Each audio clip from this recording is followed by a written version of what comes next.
My disabled roommate asked me to pick up her package, but I'd rather face disciplinary action than agree. In my previous life, just 3 days after I signed for her delivery, the vendor tracked me down at school. And you call yourself a college student, stealing our oranges without paying? Have you no shame? That's our hard-earned money you're taking. I tried desperately to defend myself, but my roommate actually stood up and accused me instead. I told you that freeloading habit of yours was wrong. Now you're even ripping off hard-working farmers. You're heartless. Because of her words, I, once an exemplary student, became a notorious freeloader. Not only did I lose my scholarship, but I was also expelled from school, and no company dared to hire me. In the end, I could only watch helplessly as my grandmother, suffering from cancer, died in agony. I went to confront my roommate, but ended up being beaten to death by her bodyguard. When I opened my eyes again, I had somehow gone back to the day she asked me to pick up her package. Whose hair dryer is this? Don't you know dorm rooms aren't allowed to have prohibited appliances? Facing the sharp questioning from dorm supervisor Auntie Imogen, I calmly replied, "It's mine." My roommate, Estelle, quickly jumped in, trying to put in a good word for me. "Auntie, I usually use this to dry my prosthetic. My stump often aches, so I can only use warm air on it, I promise.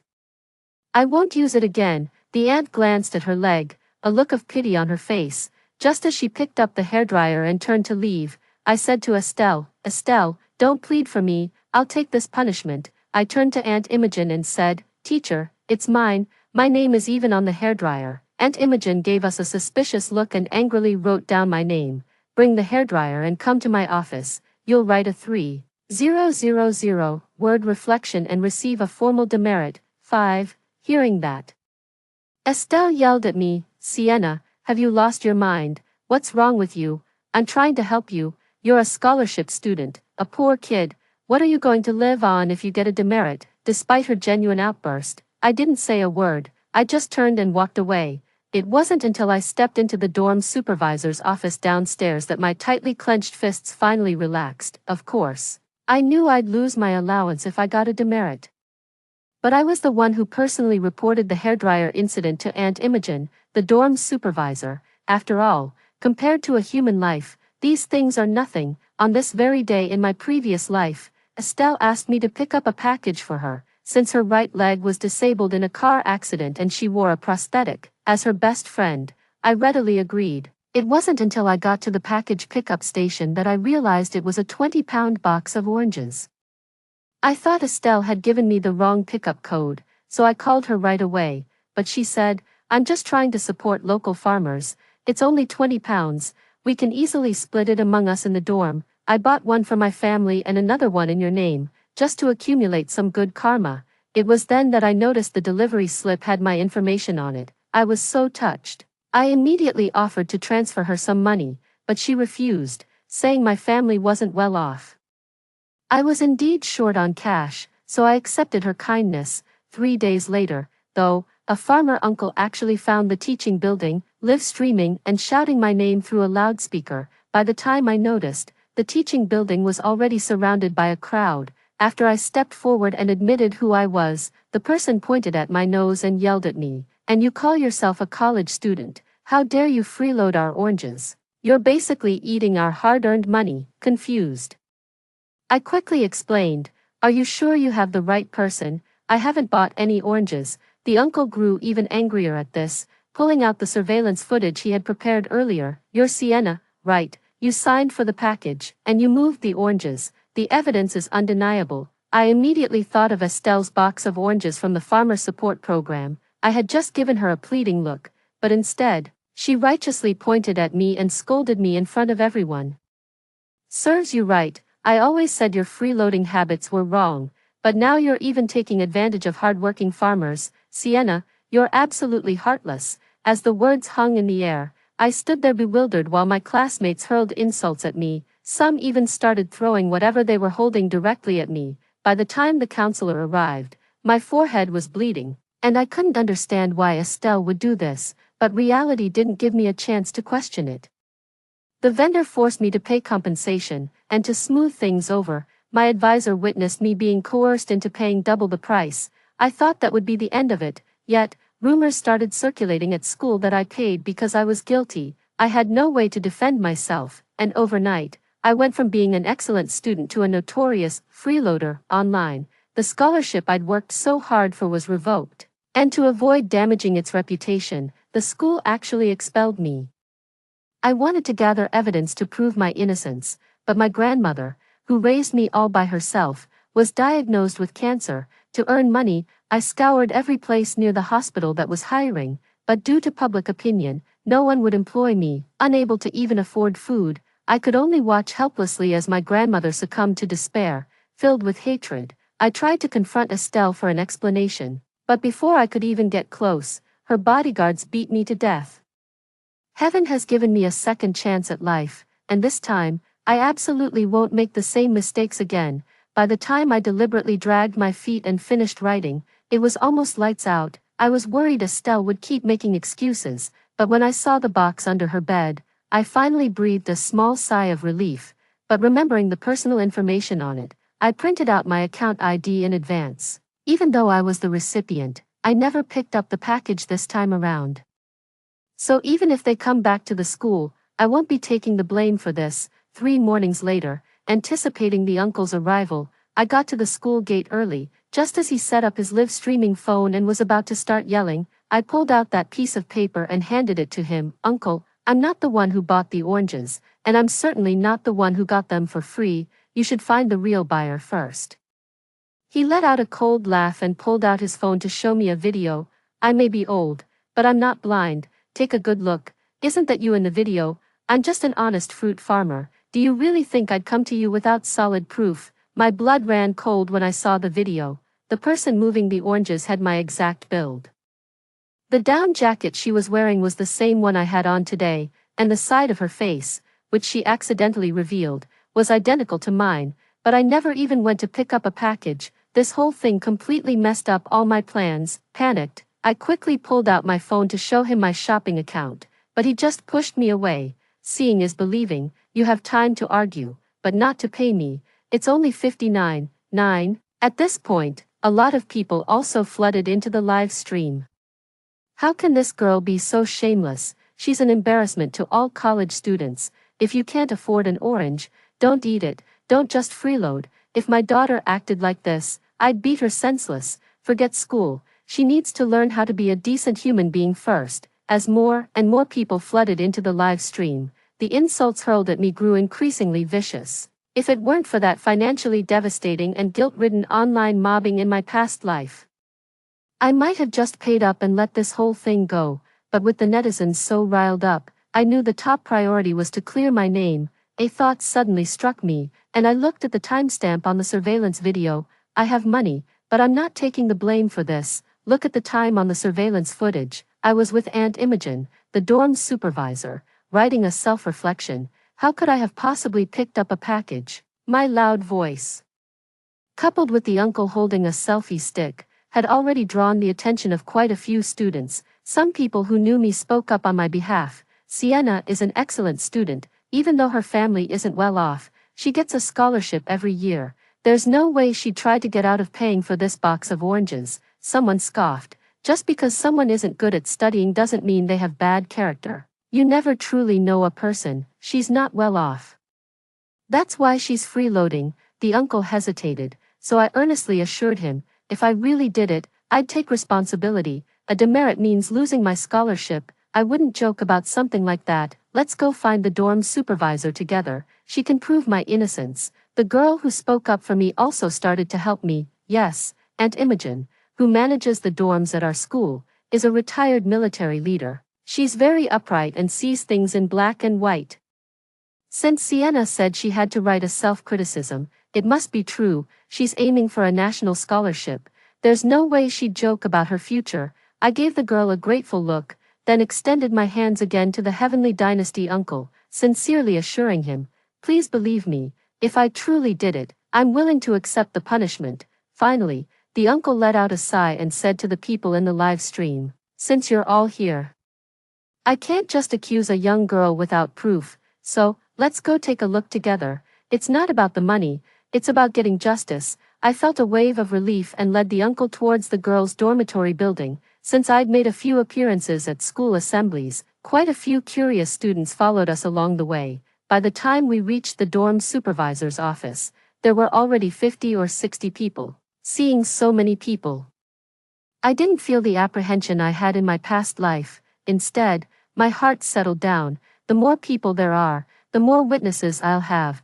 But I didn't expect to find only a strange auntie in the dorm supervisor's office. Anxiously, I stepped forward and asked, "Excuse me, where's Auntie Imogen?" The person didn't stop knitting, casually glancing up. She had something to take care of back home, so she went back. I've been on duty these past few days. Hearing this, the uncle's face turned red with anger. He pointed at me and sternly rebuked, "You little girl, you're really wicked. I trusted you so much, and you actually played me for a fool." The live stream chat exploded, and accusations started pouring in. What's going on? Did she just shoot herself in the foot? And here I was, trusting her just like the old man did, to try and get a dorm supervisor who was already on leave to vouch for her. What was she thinking? I was so anxious I was almost in tears. The auntie had initially just been a bit rude, but when she saw a middle-aged man holding up a phone, her face changed, and she started shooing us away. "Get out of here. This is the girls' dorm. Men aren't allowed in." I grabbed her arm, pleading, "I wrote a self-criticism report here 3 days ago. Could you please get it for me to prove it to these people?" Instead of helping, the aunt scolded, "What do you think this place is? If you wrote a self-criticism, it means you made a mistake. What good would it do for me to bring it out? You're not trying to put on a show with these people just to destroy your self-criticism, are you? You're quite the schemer, aren't you?" The students watching also started pointing and whispering about me. "I can't believe Sienna, who gets poverty aid, is like this. How will people look at other students from low-income backgrounds now? People are different. Just because she freeloads doesn't mean other students do too. Don't paint everyone with the same brush." 5. Exactly, others aren't as shameless as her. No matter how poor they are, they wouldn't freeload off the hard-earned money of farmers. The uncle pulled out the surveillance footage from the courier station again to show everyone. "You all see, I didn't wrongly accuse her. She's the one who picked up the package." After everyone saw it clearly, even the girl who initially spoke up for me looked a bit uncertain. A thought suddenly struck me, right? I can also go ask the boss at the courier station. I used to work part-time at that place, and he knows me. If I can just prove that I wasn't there that day, the truth will come out. So, I pushed through the crowd and ran toward the courier station. Everyone thought I was trying to escape and started chasing after me. By the time I reached the entrance of the courier station, the older man had already caught up with me and was gripping my down jacket, refusing to let go. "You little girl. You're so ungrateful. I'm going to find your teacher. Students with such poor morals like you are just a disgrace to the school." I didn't have time to explain, so I quickly asked the boss in front of me, but to my surprise, he just said directly, "Sienna, weren't you here that evening? Besides, I've already sent the original surveillance footage to the merchant. My camera has limited memory, so there's no record left now. But there's no way we don't know each other. Weren't you the one who came for the oranges?" Those few words sealed my fate, and everyone's eyes on me changed. I scanned the room, and their eyes held the same disgust I'd seen in my previous life. For a moment, I thought I was back in that helpless, isolated state from my past life. A shiver ran through me, and I trembled from head to toe. I tried hard to defend myself. "No, it wasn't me who bought the oranges. It was my classmate and roommate Estelle. That account isn't even mine." As soon as I finished speaking, a familiar voice chimed in, "Sienna, you've truly disappointed me. Just because I called you out for freeloading, you're actually trying to pin the blame on me. You can't even lie convincingly. Given my status, why would I ever freeload? And even if I did, why on earth would I use your name?" Then she lifted her pant leg again, revealing the prosthetic limb, with red-rimmed eyes. She looked pitifully at the crowd and retorted, "Oranges are so heavy. How could I possibly carry them?" That really stirred up a hornet's nest. Unbelievable. What's the big deal? It's just a few dozen bucks. Was it really worth all this? You lie without batting an eye. 20 pounds of oranges are incredibly heavy, and Estelle has mobility issues. How could she possibly have carried them upstairs? Even Nina, my other roommate, actually came forward to accuse me. "Sienna, you're so shameless, serving me stolen oranges. I may not have your nerve, but I still have some self-respect. Pay them back. Now, someone like you doesn't deserve a national scholarship. The crowd was in an uproar, and everyone unanimously decided to drag me to the counselor's office. This must be dealt with severely. Our school doesn't tolerate such scum. Someone threw a half-empty bubble tea at me, and the sticky liquid ran down my hair, staining my only down jacket. Thinking about how hard my grandma worked, collecting scraps just to buy it for me, my heart ached, and tears streamed down my face. I wanted to wipe it clean, but a few girls grabbed my arms and held me back. In the end, I was forcibly marched to the counselor's office, just like someone being paraded through the streets in ancient times. I'm not giving up. I've already tried so hard to change the outcome. Why is it still like this? The closer I get, the more anxious my heart becomes. Just as I was about to step into the elevator, I heard someone call my name. Sienna, surely you haven't made another mistake in just 3 days. To my surprise and delight, it was actually Aunt Imogen, the dorm supervisor. I immediately struggled and looked to Aunt Imogen for help. Auntie, please quickly explain for me. Wasn't I in your office writing a self-criticism 3 evenings ago because my hairdryer was confiscated? The group of people all turned their gaze towards Aunt Imogen again. She put down her luggage and nodded. What's the problem? Sienna violated the rules by using a high-power charger. Was it wrong of me to have her write a reflection? The live chat was flooded with comments. Wait, so what Sienna said was actually true? How did this suddenly flip? What's really going on with that video? I swear on my 480-degree glasses, that woman is definitely Sienna. The uncle showed the surveillance footage to Aunt Imogen for verification, and Aunt Imogen, seeing the timestamp, exclaimed, "This time is wrong. I guarantee Sienna was in my office writing a self-reflection at that exact moment." The students around us exchanged glances, but before the joy could even fade from my face, Estelle cried out in disbelief, "Aunt Imogen, you've really let us down. How much did Sienna pay you to give false testimony for her?" As soon as those words were spoken, the looks everyone gave me and Aunt Imogen turned icy. But Aunt Imogen had her principles. She glared at Estelle with fury in her eyes. "Young lady, you'd better have proof for what you're saying. If I recall correctly, you were lying for her back when the item was confiscated. Why are you pointing fingers at her now?" The whole room fell silent, everyone's eyes on Estelle. A hint of scrutiny in their gaze, but Estelle quickly recovered. "We lived in the same dorm, so there's some friendship there. Isn't it normal to speak up for a roommate? Auntie, I know I might be overreacting because I'm worried, but what I'm saying is true. You manage so many dorms by yourself. What if Sienna sneaks out when you're doing your rounds? Can you prove she was definitely in your office writing that self-reflection during that time?" Nina immediately agreed. "Exactly. You're so busy with nightly room checks. How can you guarantee she was there the whole time?" Hearing this, Aunt Imogen's gaze became uncertain. Estelle seized the opportunity and sneered. "See, you can't even be sure yourself, so how can you testify for her?" After saying that, she started trying to persuade me again. "Sienna, just admit you're wrong. It's only a few dozen yuan. If you really blow this out of proportion, forget about the scholarship, you could even get expelled." I narrowed my eyes. Indeed, in my previous life, I wasn't just expelled, I lost my life. But I couldn't understand why Estelle, a rich heiress, would go to such lengths to frame me when we weren't even competing for the same scholarship. While I was lost in thought, I was already being led to the counselor's office. Estelle said she would seek justice for the merchants, but backed out after seeing the police inside. Everyone perked up at the sight of the police, especially the older man.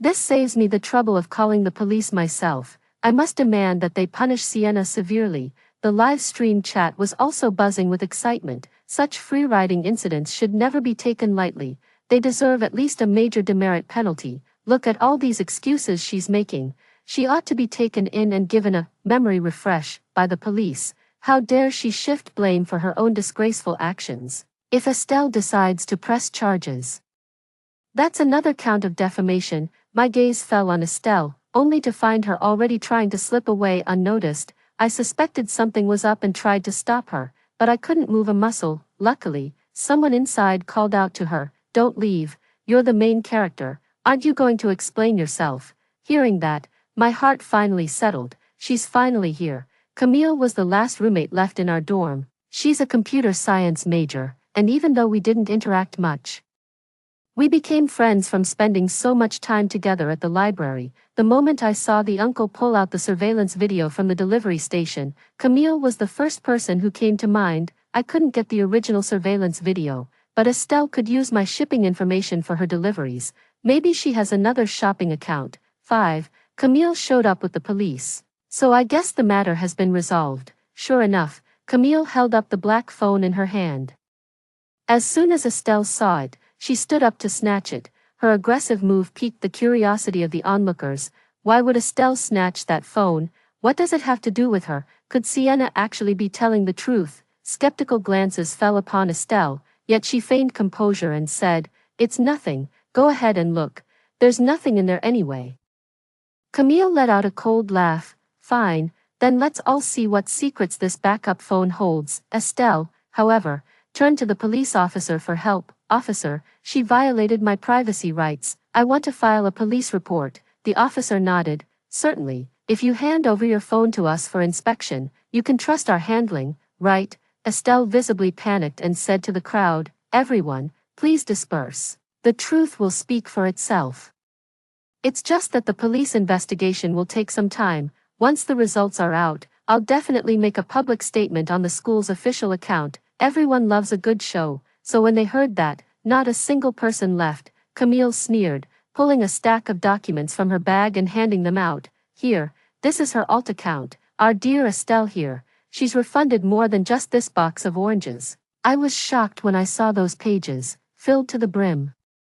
From down jackets to hair clips, even her prosthetic limb was refunded due to unreasonable design. Gasps rippled through the crowd. "That doesn't make sense. Isn't our Estelle a rich young lady? Why would she constantly be buying things on CC?" I found it strange too. Could Estelle's identity be fake? The live streaming man spotted his shop and pointed at Estelle's nose, furiously shouting, "You've refunded 3 orders from my store without returning the items. Have you no conscience? Do you have any idea how hard we farmers work to grow these fruits? Look at these cuts on my hands. After deducting shipping costs, we barely make any profit." Estelle remained defiant, insisting, "I didn't do it. Camille fabricated all of this for Sienna. They're the only two in the dorm who get along well. Camille's a computer science major. Helping Sienna with this small favor is nothing to her." Camille scoffed coldly. "You think I'm as twisted as you are? Do I look that bored to you? Let's wait for the police to conclude the investigation before jumping to conclusions. That surveillance footage has some serious issues." A flicker of panic crossed Estelle's face. She tried to leave but was blocked by the live streaming guy at the door. "You can't leave. We haven't cleared things up yet." Just then, a police officer stepped forward and announced to the crowd, "This surveillance footage is fake. Someone replaced the faces in the original evidence.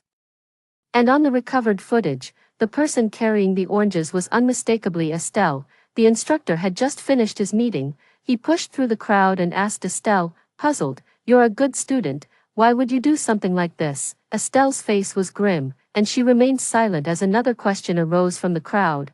Why would Estelle frame Sienna? Estelle has mobility issues. Sienna usually helps her get food and water. Doubts were also voiced in the live stream chat. Why would her roommate Nina and the owner of the courier station both help her? Spill the tea. We want the truth. The police had already brought in the owner of the courier station. The moment she saw Estelle, she started cursing. "This is just my luck. It was only $500.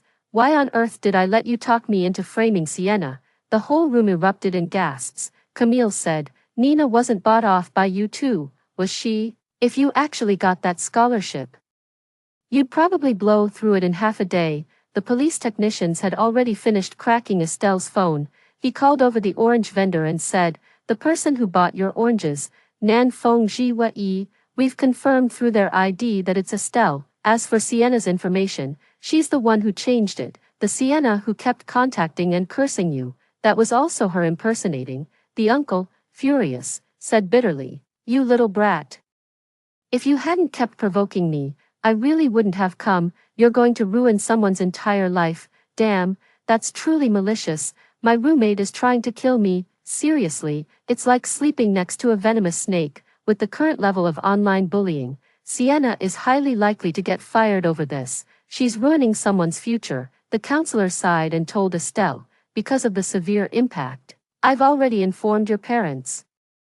You'll go with them to the police station shortly to give your statement. To everyone's surprise, Estelle, who had only looked a little flustered before, turned pale with fright at these words. Her legs trembling, she pointed at Nina beside her and exclaimed, "No, that's not true. Nina made me do it. Sienna has always been so good to me. How could I possibly frame her like that?" Nina's face instantly changed, and she took 3 steps back. "Estelle, are you all right?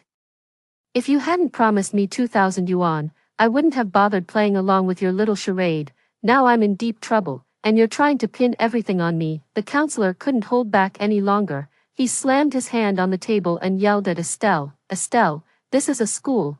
Please think before you speak. Some things aren't up to you, no matter what you want. Stop provoking the law." Estelle's face was crestfallen, and she finally fell silent. I couldn't understand. Wasn't she trying to frame me just for the scholarship? Why did she seem even more afraid of her parents coming? We all knew Estelle came from a well-off family. After all, she was dropped off in a luxury car on the first day of school. Even her everyday makeup and clothes were all designer brands. If this hadn't happened to me, I would never in a million years believe Estelle could do something like this. 5. Soon, Estelle's guardian arrived. It was a beautiful woman in a red coat. The moment she arrived, she helped Estelle up and declared aggressively, "Are you seriously suggesting our Estelle would freeload? She gets 20,000 in pocket money every month, for a box of oranges." The counselor argued, "It must be because of the national scholarship." The woman frowned but still denied it. The national scholarship is only 10,000 yuan, such a small amount. How could our Estelle possibly commit a crime for just that? A male student muttered, "You never know, maybe she's just into that kind of thing, buying prosthetics from Pinduoduo, of all places, and then requesting a refund without returning the item. Unbelievable." Estelle's mother said in disbelief, "What did you say? What prosthetic limb?" But the police had already laid out all the case files. This prosthetic limb, for example, Estelle bought her long-term prosthetic from a shopping app too, but ended up getting a refund only because the size wasn't right. It cost 3,999 yuan. However, Estelle's mother immediately denied it. "Nonsense. Not only would our Estelle never just get a refund, but she's not even disabled. Why would she need a prosthetic limb?" Everyone's expression changed the moment those words were spoken. The instructor anxiously said, "How is that possible, Mr. Kevin specifically mentioned she had a prosthetic limb when she enrolled." Estelle's mother, however, just laughed. "Teacher, are you kidding me?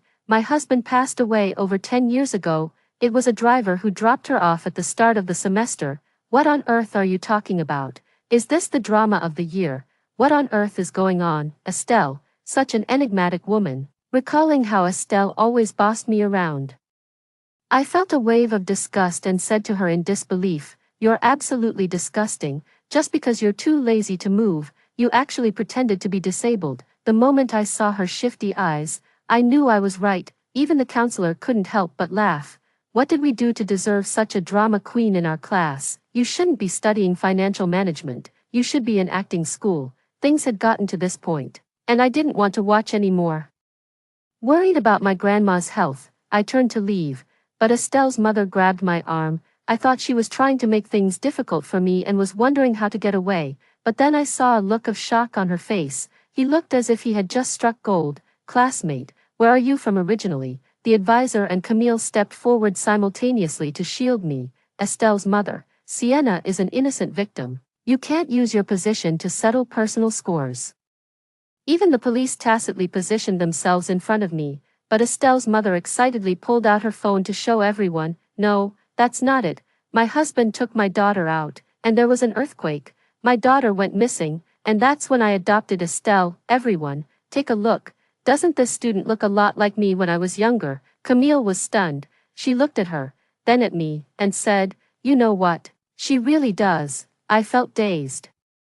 My gaze fixed on the other person's anxious face, while Estelle's expression was twisted with jealousy. The 2 officers seemed to have guessed what was happening and immediately began arranging the next steps. Estelle's mother was overjoyed. The police urged her to stay calm until the paternity test results came in, but to my surprise, she turned to me with hopeful eyes and said, My daughter has a heart-shaped birthmark on her inner thigh. Do you have one? Of course I do.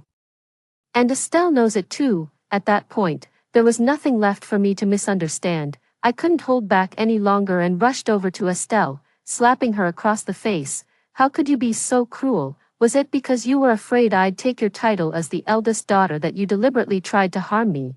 Estelle didn't respond to me. Instead, upon hearing my words, she immediately knelt at the feet of Estelle's mother, who was also my biological mother, and begged for forgiveness. Mom, I didn't do it, they framed me.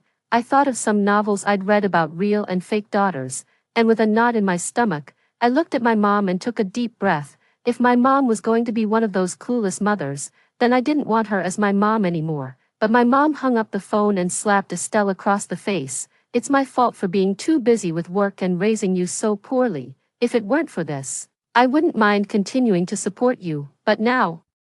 You truly disgust me. Estelle was crying her eyes out, but the crowd no longer felt any sympathy for her. Only disgust remained in their gazes. Soon, someone came to collect my blood and sent it off. Since my mother's information was in the DNA system, the police quickly delivered the good news of a successful match. My mom was ecstatic, but she quickly calmed down and immediately called her lawyer. Uncle's live stream had decent traffic, so she put her arm around me and announced to the viewers.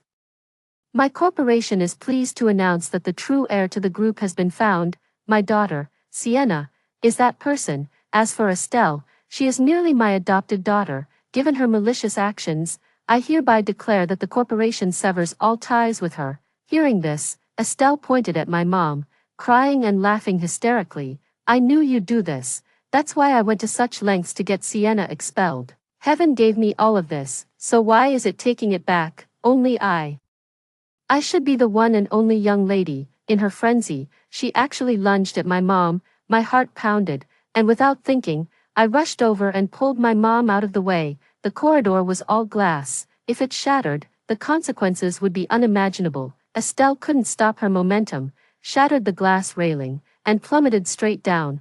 2 police officers rushed down after her. When I looked down, Estelle was already lying in a pool of blood. Fortunately, it wasn't a high floor.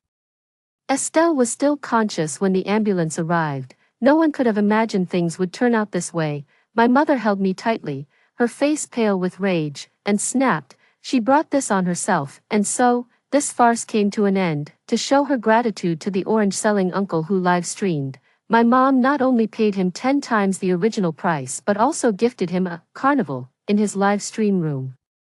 My mother also compensated all the other buyers from Estelle's alternate account. As for why Estelle, despite having money, enjoyed freeloading, the police have uncovered the reason. It turned out Estelle wasn't adopted from an orphanage at all. Her biological father was actually the family driver. For years, he'd been using Estelle to extort money, even harboring thoughts of taking over the family fortune by getting rid of my mother once Estelle inherited everything. Fortunately, after everything came to light, my mother had him sent to prison. As for my grandmother, my mother treated her like a savior and had her admitted to the best hospital in the country. With advanced treatment, Grandma didn't die prematurely like in my previous life. She actually made a miraculous recovery. After being admitted to the hospital, Estelle was diagnosed with brain damage that left her mentally impaired, and she applied for medical parole. During a rare moment of clarity, she actually asked to see me. Eager to hear what she had to say, I rushed over without even changing out of my riding gear.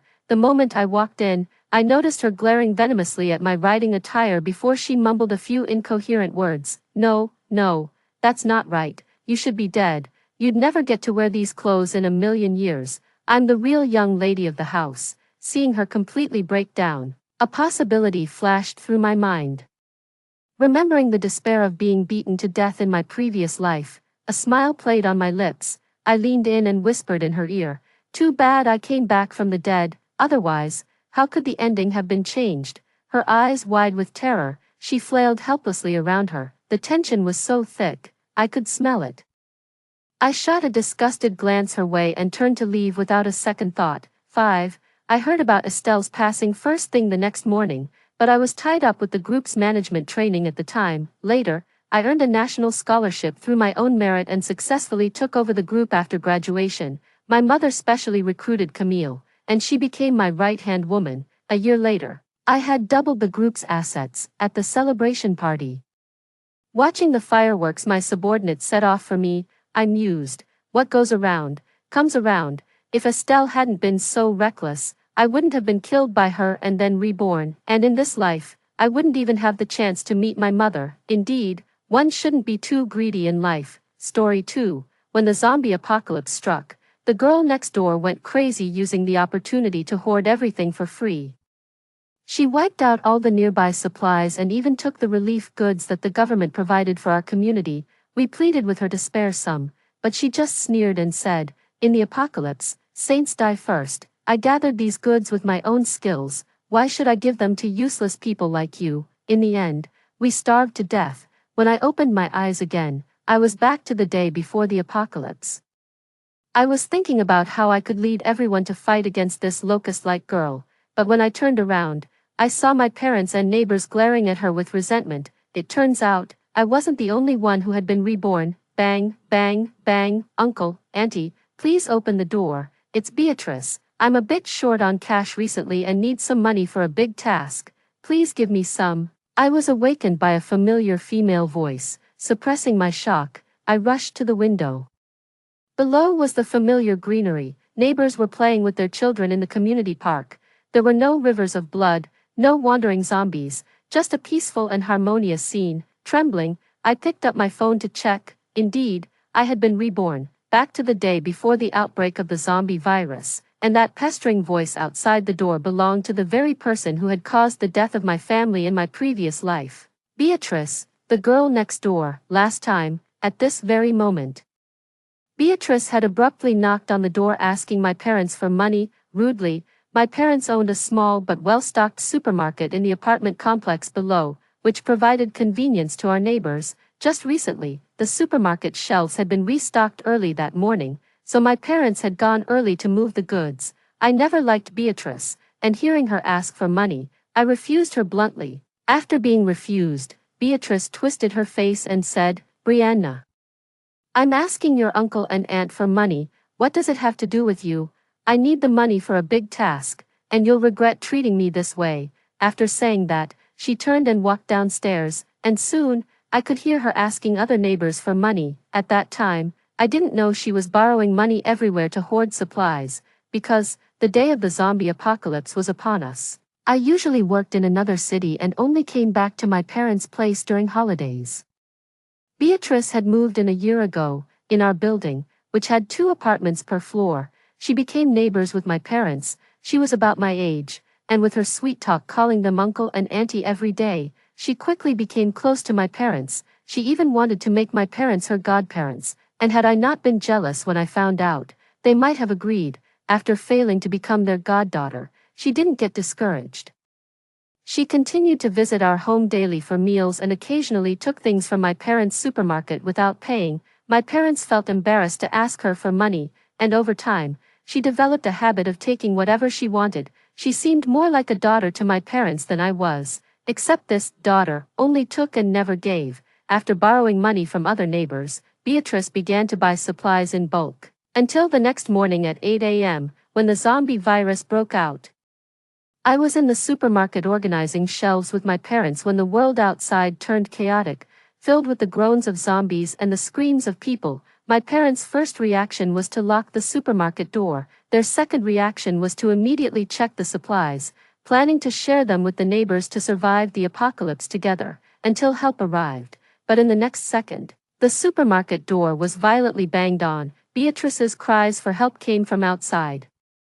She claimed she was being chased by zombies and begged us to open the door to save her. Moved by compassion, my parents carefully unlocked the door. However, the first thing Beatrice did upon entering was to wave her hand, and mysteriously, all the supermarket goods in front of us vanished. My parents pleaded with her to leave some for everyone, but Beatrice coldly pushed them away and scoffed, saying, "In the apocalypse, the saints die first. I amassed these supplies with my own skills. Why should I give them back? Let me tell you the truth. I am the protagonist of this world. You disregard a goddaughter like me in favor of your useless daughter and refuse to fund my supplies. Those who offend the protagonist never meet a good end." In my previous life, Beatrice was particularly eerie. She was like the powerful female lead in an apocalyptic novel, blessed with a protagonist's halo. Her house was indestructible, even though it was never fortified. Even if we tried to break through the walls from our house next door, we couldn't get inside. Later on, she also began to appear and disappear mysteriously, which made it even easier for her to hoard supplies.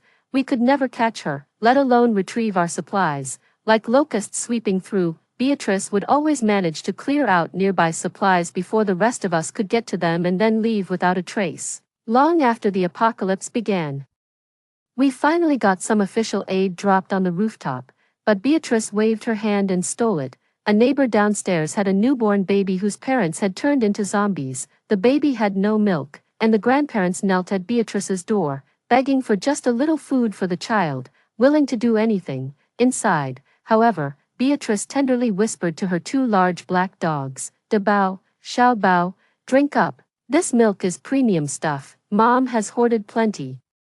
Enough to last you 10 lifetimes." Inside were the well-fed black dogs, outside were the dying residents of the neighborhood. Through the door, we asked her angrily why she had to be so heartless. Beatrice coldly replied, "My dogs are more precious and reliable than humans. You ordinary people are just suffering in this apocalypse. Dying sooner is actually a mercy. I'm helping you." That very night, the neighbor's baby died of starvation.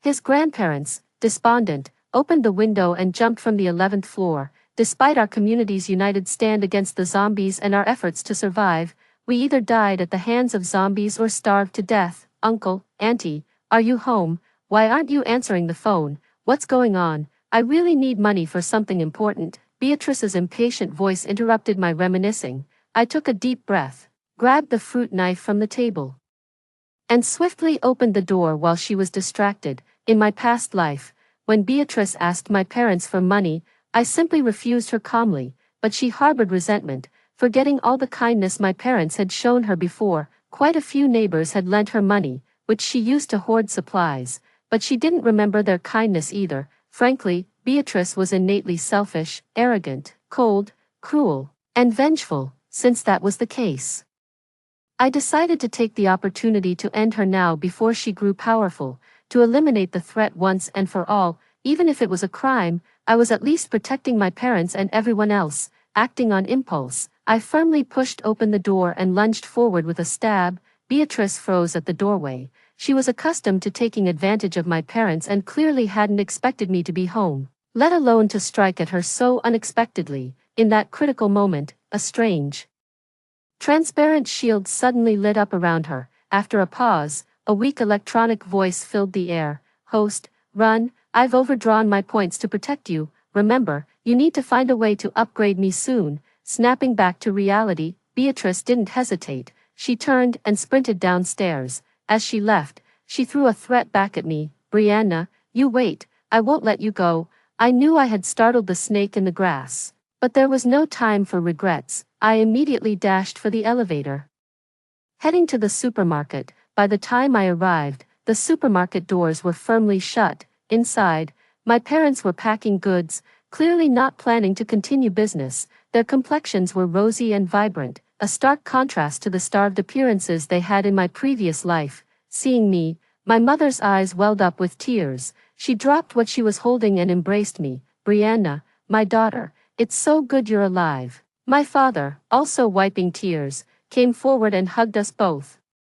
Only then did I realize that not only had I been reborn, but so had my parents. In my past life, I had led a group of the few young people in our community to fight on the front lines against the zombies. This had drained us of too much energy, leaving us exhausted and famished, eventually leading to unconsciousness. My father and other men from our community had formed a squad, determined to risk their lives for their families, venturing farther in search of supplies. Many had barely made it downstairs when they were overtaken by zombies and turned into one of them. Originally, my father and the others had planned to find supplies further afield, or perhaps locate a rescue team, but all the good vehicles had been taken by Beatrice. They were left with a car so broken it could barely function. It didn't get far before it ran out of fuel. Stopping just 800 meters from the community gate, surrounded by zombies, they were too hungry and overheated to fight back. The zombies swarmed them, overturned the vehicle, and bit them to death. Back home, there wasn't just a lack of food, there wasn't even water. Seeing me unconscious with cracked lips, my mother cut her hands repeatedly, feeding me her blood daily, but the scent of blood attracted more zombies, their numbers overwhelming, and breaking in was just a matter of time. In the end, my mother, weakly clinging to life, gave me one last loving look and used her own body to lure the zombies away.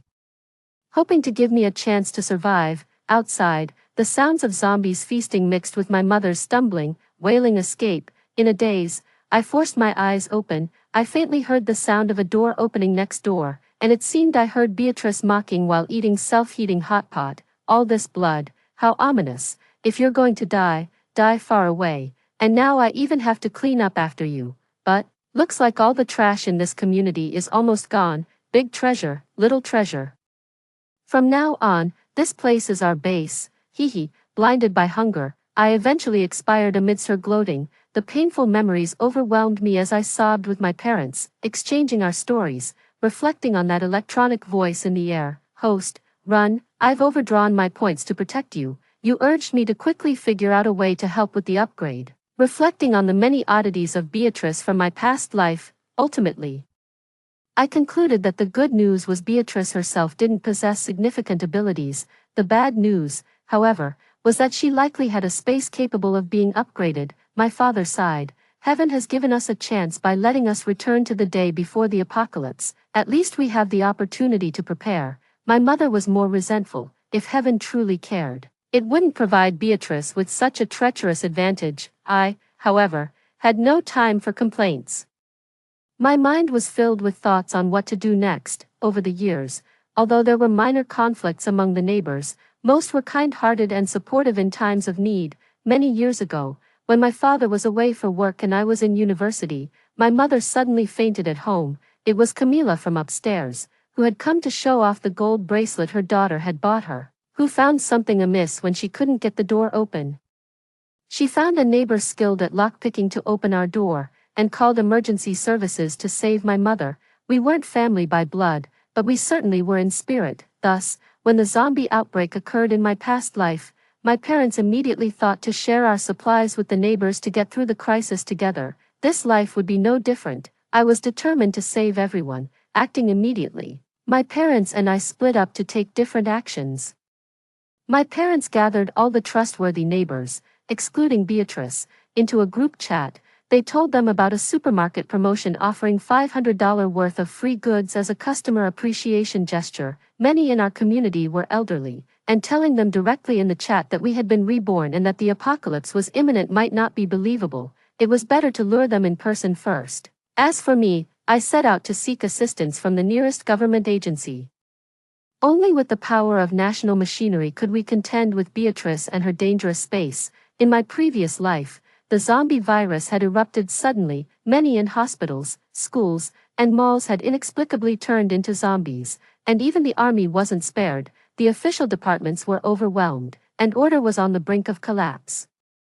This led to a shortage of personnel, and our community had been left without rescue. Later, when the zombies besieged the city, although people couldn't get through, the authorities started airdropping supplies. However, all the supplies were stolen by Beatrice. If I could alert the authorities this time, perhaps the apocalyptic situation could be changed. On my way to the nearest police station by taxi, I didn't stop for a moment.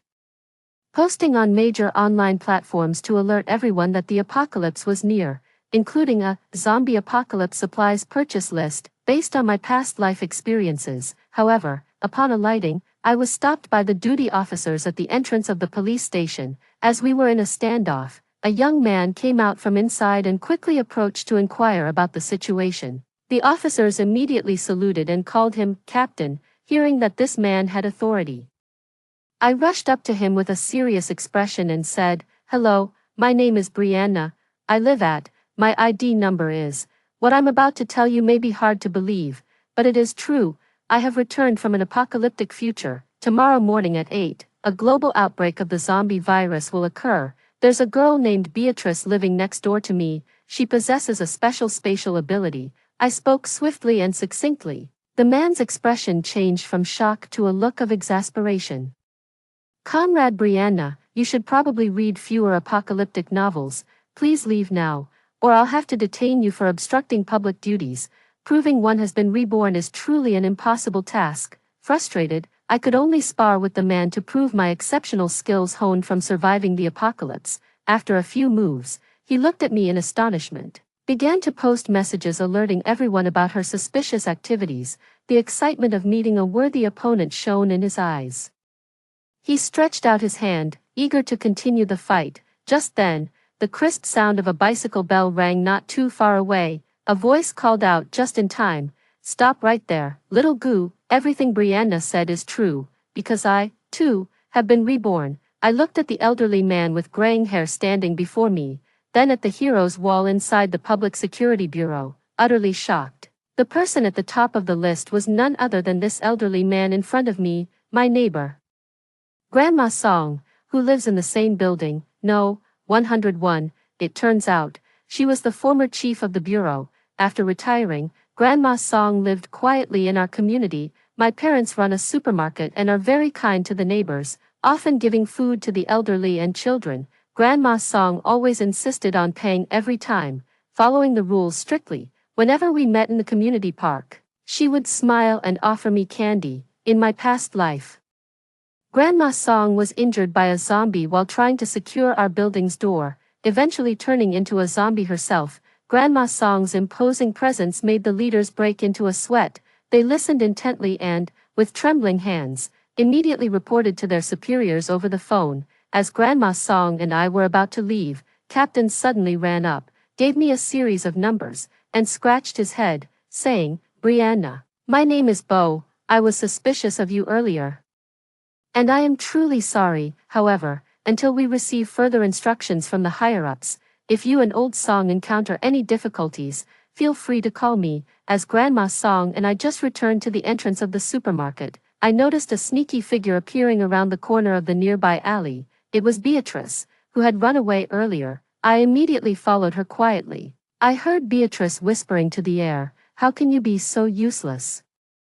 I was planning to stock up at Brianna's family supermarket, but I found that the space was almost full, only able to fit a few boxes of milk. "Is this all the stock I have to last me?" It turned out she had come here planning to swipe supplies from our supermarket in advance. Thankfully, the electronic voice sounded weak. Perhaps that's why I could hear it, and it hadn't noticed me eavesdropping. It intermittently said, "I told you, the space is only 200 square meters now. You need to hurry and buy more gold and jade to help me upgrade. After the upgrade, I can enhance the defenses of your house, and your people can hide in the space. You can also use the space to teleport to any location, which will be your lifesaver in this apocalypse." Beatrice scoffed. "Buy gold and jade? I don't have the money. I've spent it all on stocking up. Today I even thought about borrowing from some old folks in the community. But no one was home." I had guessed right. In my previous life, all of Beatrice's bizarre abilities were gained by continually upgrading this space. I clenched my fist, calculating in my mind, the previous assassination attempt had failed. Should I rush up and try again now? Before I could act, the electronic voice coldly said, "Host, the protective shield I overextended for you only lasts 24 hours. It will expire at 8 a.m. tomorrow. That Brianna seems very hostile towards you, if you don't help me upgrade. Relying on the existing supplies in the space, you will end up with only one way out, death." Beatrice and the electronic voice started arguing. I didn't continue listening and sneaked back into the supermarket. As I pushed open the supermarket door, the place instantly quieted down, and familiar faces all turned to look at me. Their smiles were warm and vivid, but I didn't have time for small talk. Urgently stretching out my hand, "Quick, give me a few phones. I need to start eradicating pests." No one asked what I was going to do or what eradicating pests meant. Numerous unlocked phones were silently extended towards me. After carefully selecting a few, I picked up these phones and opened the homeowners group where Beatrice was a member. I shared the address of the nearest jewelry store to us in the homeowners group chat using Camila's phone. "Camila, I heard the shop I frequent got a lot of new items in yesterday. Anyone want to join me for some shopping?" Delilah, "Oh, I sold my jewelry last year to buy health supplements, and it turned out to be a scam. I should have stuck with gold bracelets. When are you going? I want to buy some too, Auntie. Is it cheap? If it's cheap, I might get something too. Aunt Clara, my cousin went there a few days ago and indeed, they had lots of new arrivals, great quality and affordable too, images. After performing the play, I rushed to the back window. I saw Beatrice in the alley suddenly stop arguing with the air. She took out her phone, muttered to herself a bit, and then walked to the curb to hail a cab. The fish has taken the bait. Seeing this, I hurriedly sent out the text message I had prepared. By the time I was done, I saw my parents and neighbors all smiling at me. Brianna, Auntie Song, you're finally back. Everyone's been waiting for you for a long time. The person who spoke was Uncle Yang from apartment 301, a retired engineer. In his past life, he and several other retired scientists in the community tried to crack Beatrice's space to reclaim our belongings. Unfortunately, this only enraged Beatrice. She would travel at night to these uncles' homes, open their doors and bring in zombies, leading to the destruction of their families. Brianna, did you think of a way to deal with Beatrice? The speaker was Barrett, who lived in the next building and was once the person I disliked the most. She was my high school homeroom teacher, a nagging and mean old lady. She never praised me, and whenever she met my parents, she would talk about my grades. Even after I graduated from college and started working, she would incessantly talk about my job and salary. But in our past life, after her spouse and children turned into zombies and everyone was starving, she gave me the last bit of food from her house. She weakly fell to the ground and said to me, Brianna, remember what your teacher taught you. When faced with difficulties, you must persevere, you must survive. You are the smartest and hardest working student I've ever taught. You can definitely defeat Beatrice. Remembering those moments, and now seeing her alive, I couldn't help but run up and hug her, crying bitterly. Sob. Barrett, I'm sorry. The stern old lady gently patted my back, though her tone was slightly annoyed. It's a teacher's duty to protect her students, no saying sorry. How old are you to still be crying? In this life, if you don't beat Beatrice, don't say you were my student. At this, the neighbors standing in the supermarket all chuckled teasingly. It's good, we've all been reborn, despite tomorrow being the end of the world and the uncertain future ahead. After discussing it, we decided to actively help ourselves and continue with our plan to eradicate the locusts. I bowed to everyone and said earnestly, ladies and gentlemen, uncles, aunts, thank you for your trust. Next, I'll take the liberty of arranging our actions. The second step in our locust eradication plan is to move most of the supermarket supplies to a secret location. Beatrice has a space, we don't, before her space upgrades. Although she can't travel through it, once she enters the house where the supplies are stored, she can still instantly take them away, although my plan is in progress. Just to be safe, we now need to find the most sturdy and hidden place in the community to store most of the supermarket supplies. The rest, we will distribute to the neighbors to take home with them. When the time comes, do not open the door for Beatrice. Let's get to work. The property management led the first team to the machine room in the underground parking garage, where a large amount of supplies were stored. According to the research conducted by Uncle Yang and others just before their death in their previous lives, the machine room is located on the second basement level of the underground parking lot. It already has very poor signal, and with the thick door of the machine room and the strong electromagnetic interference and various radiations, even if Beatrice did acquire the ability to travel through space, it would be impossible for her to teleport here immediately. Moreover, there is a secret passage in this machine room that allows us to retrieve supplies from upstairs. Even if a zombie outbreak occurs, we can come down here to take refuge at any time, while the zombies cannot get in. This is our lifeline in the apocalypse. Barrett calculated that, considering the supplies currently in each household combined with the supplies from the supermarket, if we are frugal with our food and drink, it should be enough to sustain us for half a month. Touched by our initiative, neighbors began transferring money to my parents. Although we are older, we cannot just freeload. We understand that money will become worthless after the apocalypse starts, but right now, all we can offer is money. However, we promise that if it turns out like our previous lives with a zombie outbreak, we will absolutely protect Brianna to the death. Of course, my parents refused the money. It's useless to have so much money now. What's most important is sticking together to survive. Step 3 of our anti-locust plan involves hoarding and modifying supplies. If Beatrice can hoard, so can we. In our previous life, Beatrice's house was indestructible under the influence of her spatial abilities. We don't have such powers, but we can still fortify our homes by buying steel and iron frames. I posted a zombie apocalypse supply purchase list in our group chat and asked everyone to check it to see what we're missing. We can remind each other what still needs to be bought.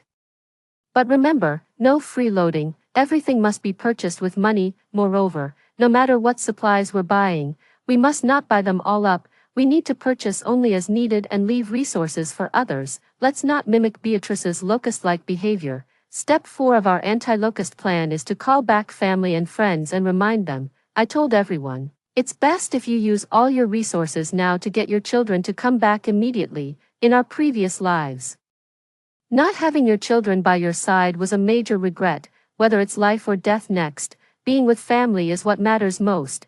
If they can't make it by 8 a.m. tomorrow, don't call them back. It's riskier if they encounter zombies on the way. However, you can remind them to stock up and share some methods to combat zombies with them. The purchase list I posted in the group can also be shared with them. Actually, these reminders weren't necessary. At the moment of rebirth this morning, everyone had already contacted their children and relatives outside. Still, emphasized a bit more and nagged, believing or not is their choice, but do good deeds without asking about the future. However, as the apocalypse approaches, don't overestimate human nature, whether it's strangers, relatives, or even some unworthy descendants. It's best not to reveal that we have a lot of supplies in the machine room of the underground parking garage, otherwise our enemies won't be limited to just Beatrice. Everyone obediently followed my arrangements and dispersed to their tasks. I also went out with my parents to buy missing medical supplies and building materials. Seeing me worried all the way,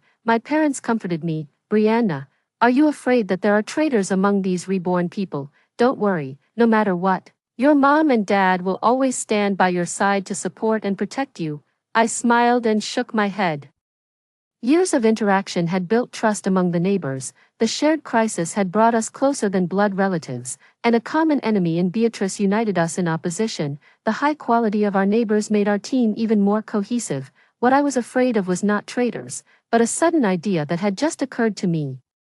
It sent shivers down my spine. We have all been reborn, but what about Beatrice? After rebirth, everyone retains some abilities from their previous lives. For instance, having fought with zombies, I'd become more decisive and even brought back some self-taught combat skills. If Beatrice was also reborn, would she have inherited the upgraded abilities from her previous life? At 5 in the afternoon, I arrived home with my parents, carrying the things we bought. Waiting at the door were several uninvited guests in uniform, led by Bo. With a grave expression, he said to me, Brianna, I'm sorry, Beatrice has escaped. Yes, that earlier message was sent to Bo. I had told him, Beatrice is going to steal from the XX jewelry store using her space abilities. If you go now, you can catch her in the act. I knew that Bo and the others were still somewhat skeptical about what Grandma Song and I had told them. Catching Beatrice using her spatial abilities would be the best proof of our rebirth. After receiving my message, Bo immediately dispatched the police, and indeed, he witnessed Beatrice wave her hand and all the jewelry in the display vanished. They finally believed us and rushed to apprehend Beatrice, but in that critical moment, Beatrice suddenly yelled into the air, System, just run even if it overdraws, even if I faint. I've just collected a lot of gold and gems, don't worry, once we're safe, I'll wake you up and upgrade you. Then, a strange fluctuation appeared in the air, and Beatrice vanished into thin air under everyone's gaze. The police are now searching everywhere. Bo, concerned that Beatrice might seek revenge against me, brought his team here. Bo told me very seriously. I forwarded the surveillance footage from the jewelry store to the headquarters in Jing province. They took it very seriously, sent people over overnight, and believed that the apocalypse they predicted for tomorrow is indeed coming. By now, the press release must have gone global, announcing the country is on high alert. Brianna, you've done a great service, but now, what do we do about Beatrice? Maybe you can recall your past life experiences to guess where that space might take her. Suddenly, I pulled out a dagger from the entryway, smiled at Bo, and blurted out, Bo, congratulations, you've also done a great service. With that, I rushed to the door of 1201. This was Beatrice's house. I gave my dad a knowing look. Step 5 of the Locust Plan. Dad, break the door. Without asking any questions, Dad picked up the chainsaw and aimed it at Beatrice's front door. The newly purchased chainsaw was immediately put to use, emitting a deathly buzzing sound. As our family excitedly and eagerly watched, Bo was completely confused and asked three pressing questions. "Brianna, let me be clear. I'm not trying to stop you from breaking the door. I just want to know, what exactly do you mean? What are you planning to do? How can I help?" Amid the buzzing of the chainsaw, I slightly curled my lip. "Captain, the person you're after is inside." Bo's eyes widened in shock. The chainsaw slowly cut through Beatrice's front door. With each slice, the sounds inside the house became clearer. Why hasn't the space upgraded? Why hasn't the system woken up? Why? I've brought back so much gold and jewels. System, eat quickly, upgrade quickly, wake up. I don't want to be caught. It was Beatrice, her voice full of anger and despair, even breaking into sobs at the end. System, wake up and save me. But there was no electronic reply in the air. It seems that after overdrawing twice for Beatrice, it really passed out. The door frame widened, revealing Beatrice slumped clearly in the living room. Bo turned to me in shock. "She's actually at home." "How did you know?" With a loud bang, several police officers kicked open the broken door, and we charged in. Beatrice quickly stood up, hid behind a protective shield, and yelled at us, "Get out, you're trespassing." Bo and several police officers surrounded Beatrice, even drawing their pistols cautiously. I walked up to Beatrice, stood in front of her, delightfully watching her as I smiled and said, "Are you surprised that your space can't upgrade anymore?" "Of course.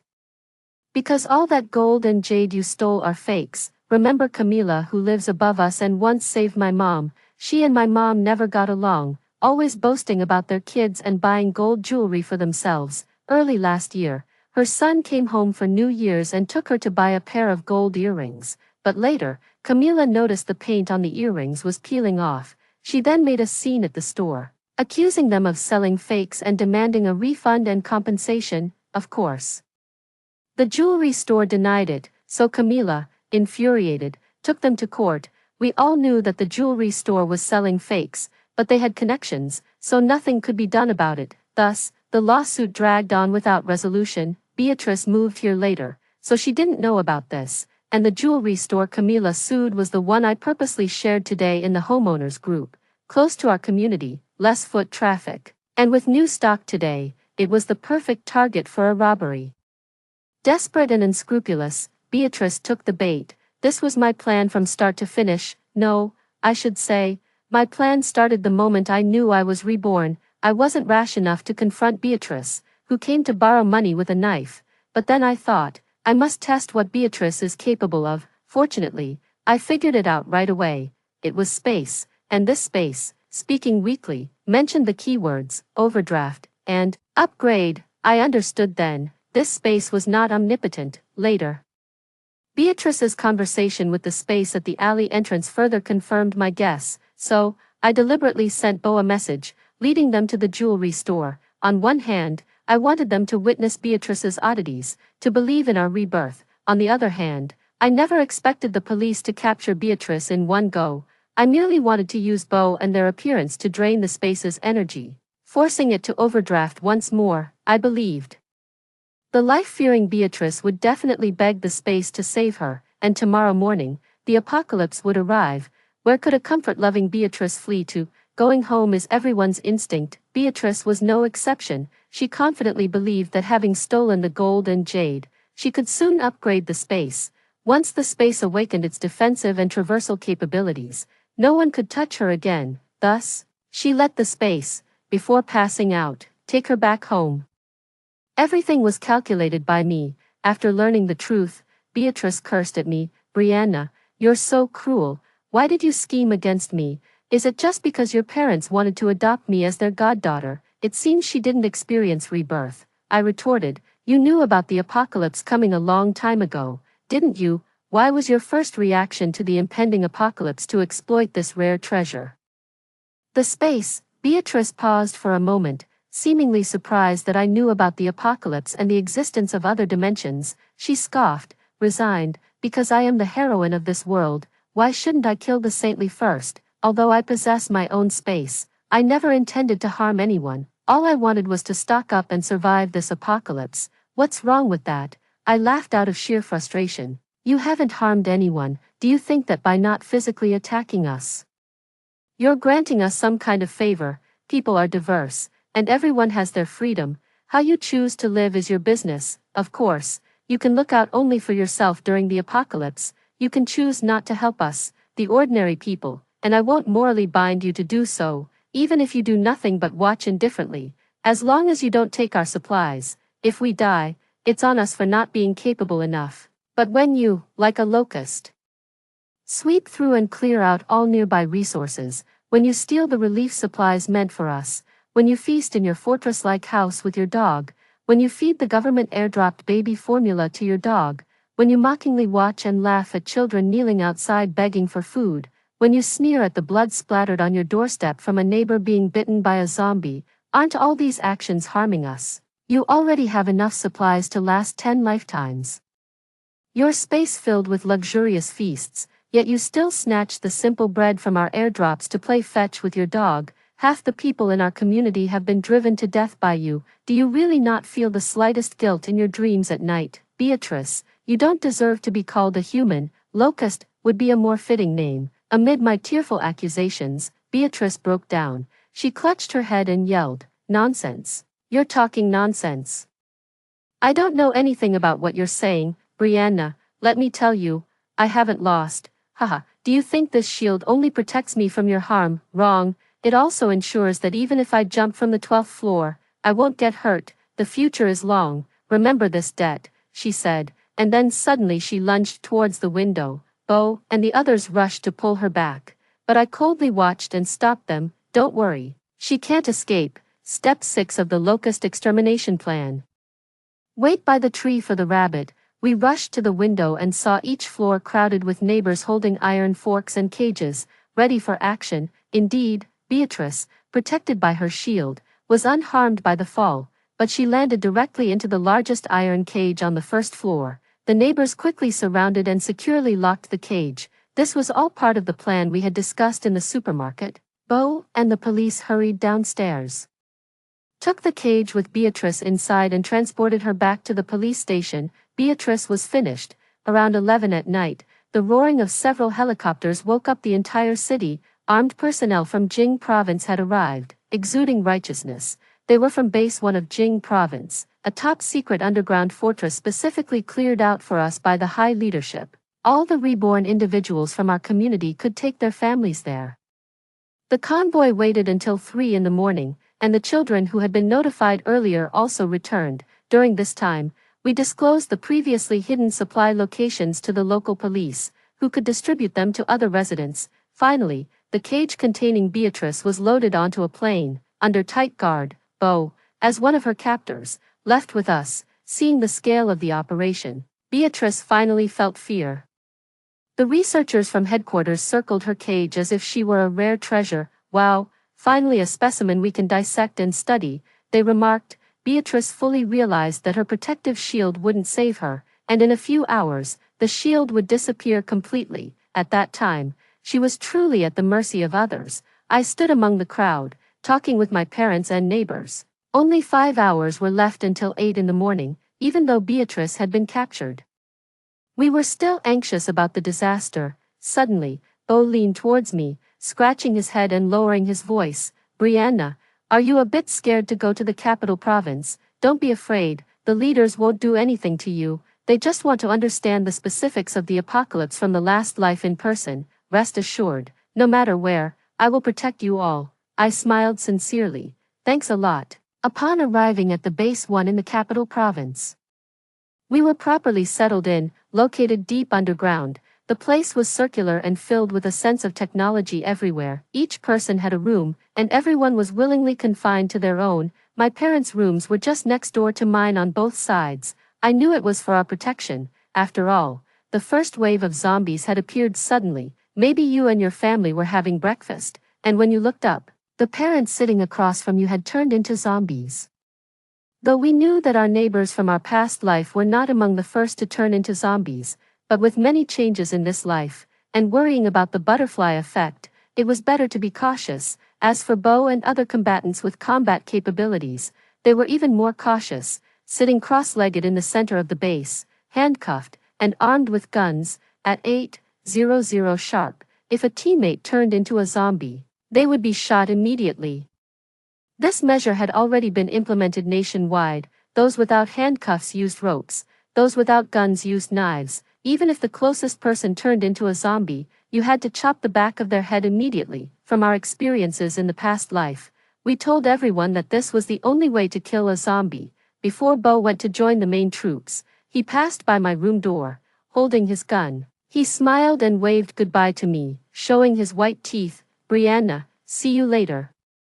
Through the bulletproof glass window of the room, I gazed at him deeply. "Yeah, see you later." 7:50, 7:55, 7:59. At 8:00 sharp, a piercing bell rang through the sky. People's dark pupils turned murky and pale. Their skin crawled with blue veins, limbs twisted and convulsed, and a painful growl came from their throats. The zombie apocalypse had officially arrived. Extra 1. My name is Beatrice. The year I turned 7, my mother passed away, and my father remarried. My stepmother had a son. Since then, I became an orphan, living a hellish life. I studied very hard, eager to leave this home that didn't feel like mine. But in life, everything depends on talent, including studying. Unfortunately, I was the kind who lacked talent. No matter how hard I tried, even if I wore out the books, I could never match those genius classmates. They didn't take notes in class, played games after school, but come exams, they were always at the top. I hated geniuses, and Brianna was such a genius, too. After graduating from university, a lawyer approached me, saying my mom had entrusted him to save a fund for me. This was a substantial sum of money, and I was overjoyed to receive it. Holding this money, I arrived in a strange city and, after careful consideration, bought a house. I cut ties with my father, stepmother, and all other relatives, finally leading a life of quiet freedom. My new neighbors were a gentle middle-aged couple. I lied to them, saying I was an orphan, and they took great care of me. They often invited me to dine with them and frequently gifted me snacks and presents. If Brianna hadn't suddenly returned, I might have started to think of them as my parents. No, they should have been my parents, as I was about to kneel and acknowledge them as my godparents.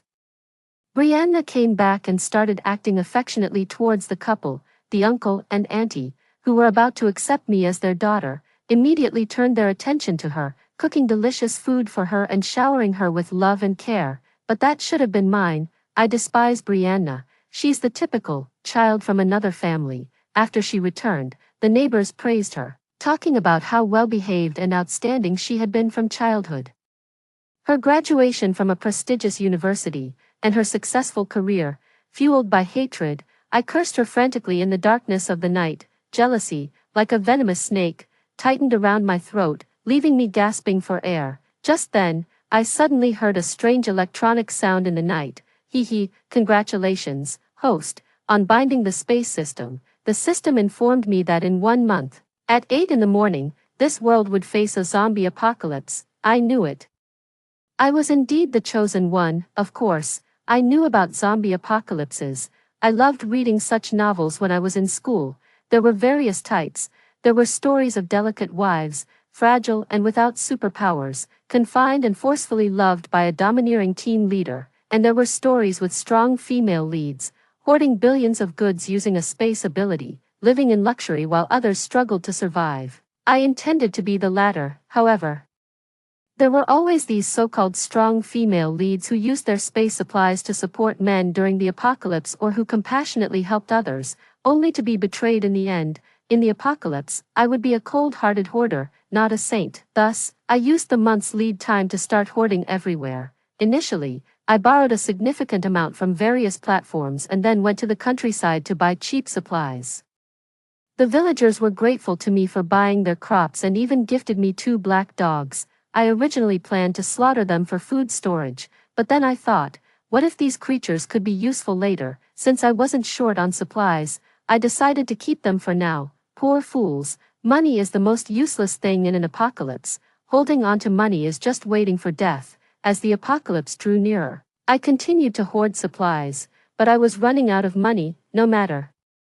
I thought of asking the uncle and auntie for some, as they had given me quite a bit of pocket money before, but I didn't expect to find Brianna at home, and she even refused me. How dare she? She must die, she must die. But first, I need to get some money. Conveniently, the system said that upgrading the space requires gold and jewels, so, under the guise of borrowing money, I made my way to various neighbors' homes. These old folks, soft-hearted as they were, thought I was an orphan and treated me with great generosity, even insisting that I come in for tea.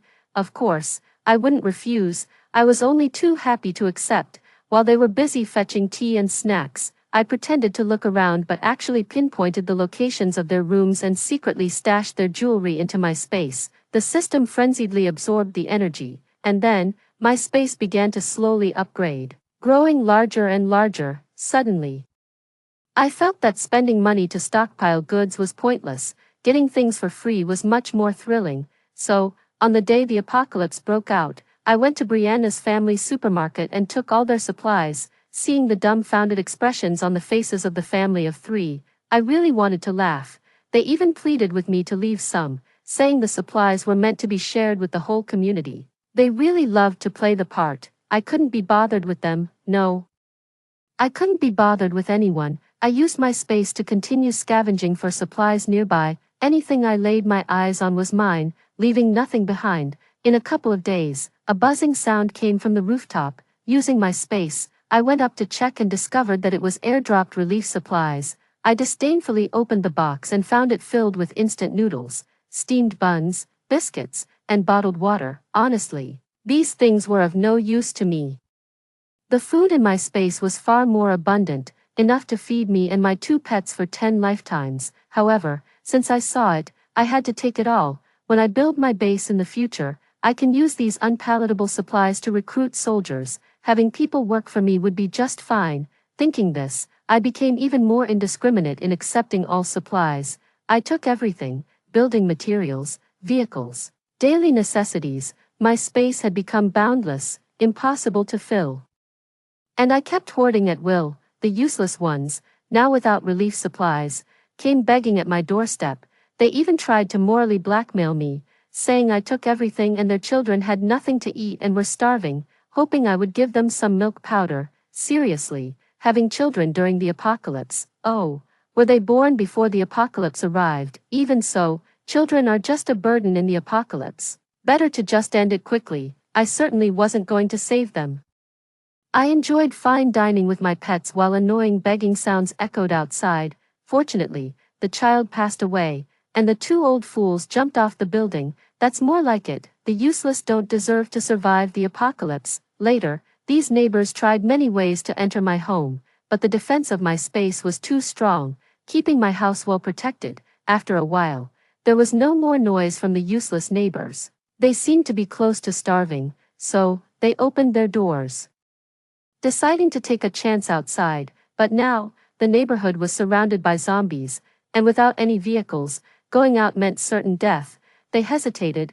I lived my days in comfort and boredom, so I decided to have some fun. I pulled out a broken car from my space and casually threw it down in front of the apartment building. Seeing this, the useless ones took the bait, deciding to drive this broken car to find supplies, claiming they would save their families. But they didn't know that I had drained all the fuel from the car. Now the remaining fuel would only allow them to drive 800 meters out of the neighborhood. 7. Those fools still went, and as expected, they all perished. It wasn't my fault. They insisted on going. It had nothing to do with me.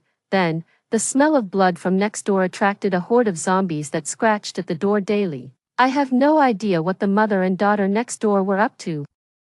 It was so annoying. Just as I was complaining, the lady next door stumbled out of her door. The zombies swarmed her immediately, and blood splattered everywhere. She struggled towards the stairs, dirtying the path at my door, which I had to clean up later. Da bow, shao bow, and I chatted and watched TV. Just then, I heard a mournful scream from next door, and then silence. The system informed me that Brianna was dead. There were no more living people in this neighborhood. Good riddance.